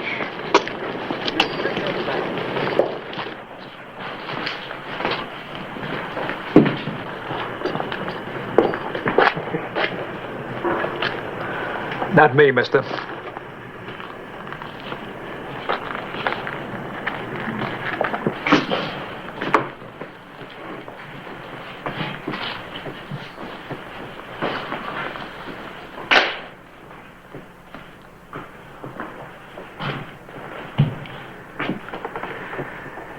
In one way, my visit here has been a failure. In other ways, it has been a success. Let us start with a hymn, please. Rock of ages, cleft for me, let me hide myself in thee. Queens. Aces. Did you get it done? Not much to it this week. Sit down. Jim, it's the preacher. I'll take care of him. When? When I'm ready.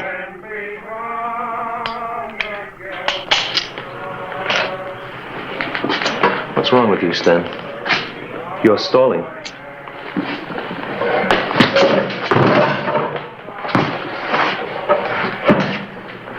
Forget about the preacher.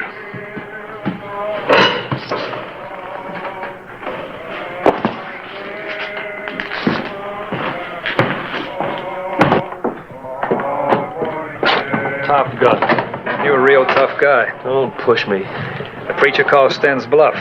First thing you know, this will be a law and order You town. call Stan's bluff, I didn't call mine. You talk big.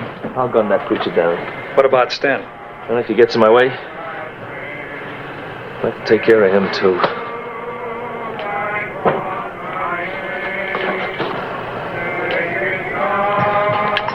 The sheriff's down there with the preacher.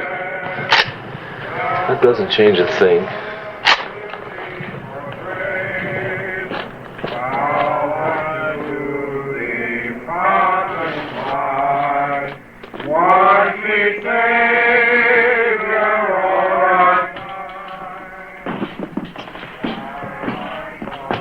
Where's Zeb? I really think he's going to kill that preacher.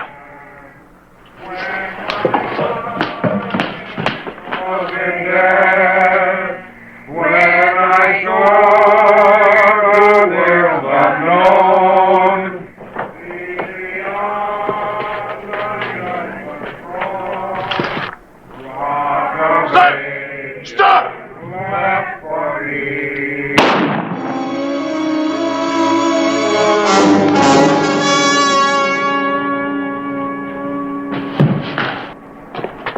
Drop it, Zeb.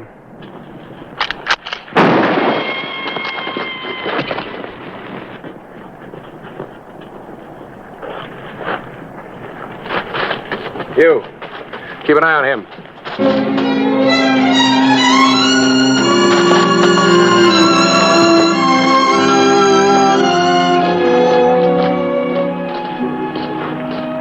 Is he bad? He hasn't got long. How did it happen, Clay? It looks like Zeb was trying to gun you down. Jim must have tried to stop him. So Jim Stan got his, fighting for a preacher.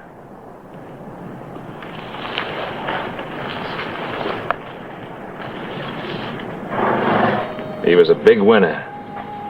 Up until now. You all right? Jim, you shouldn't have done it. Don't lose any sleep about it. I'm glad it's this way. Money I stole it. In the saloon. You knew him before, didn't you? Yes. How? Church. Take me in the church. Go ahead, Reverend. I can wait for my answers. He can't.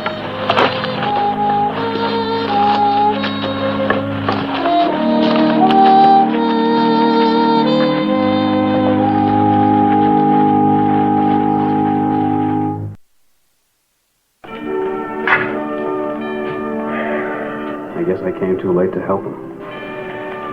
A lot of others that you can't help, Reverend. Yes, I know.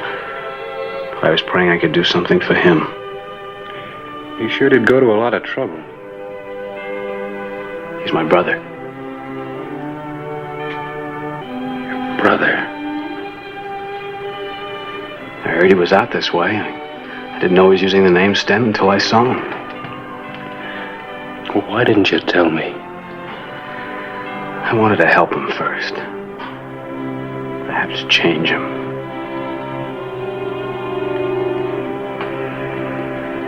You did.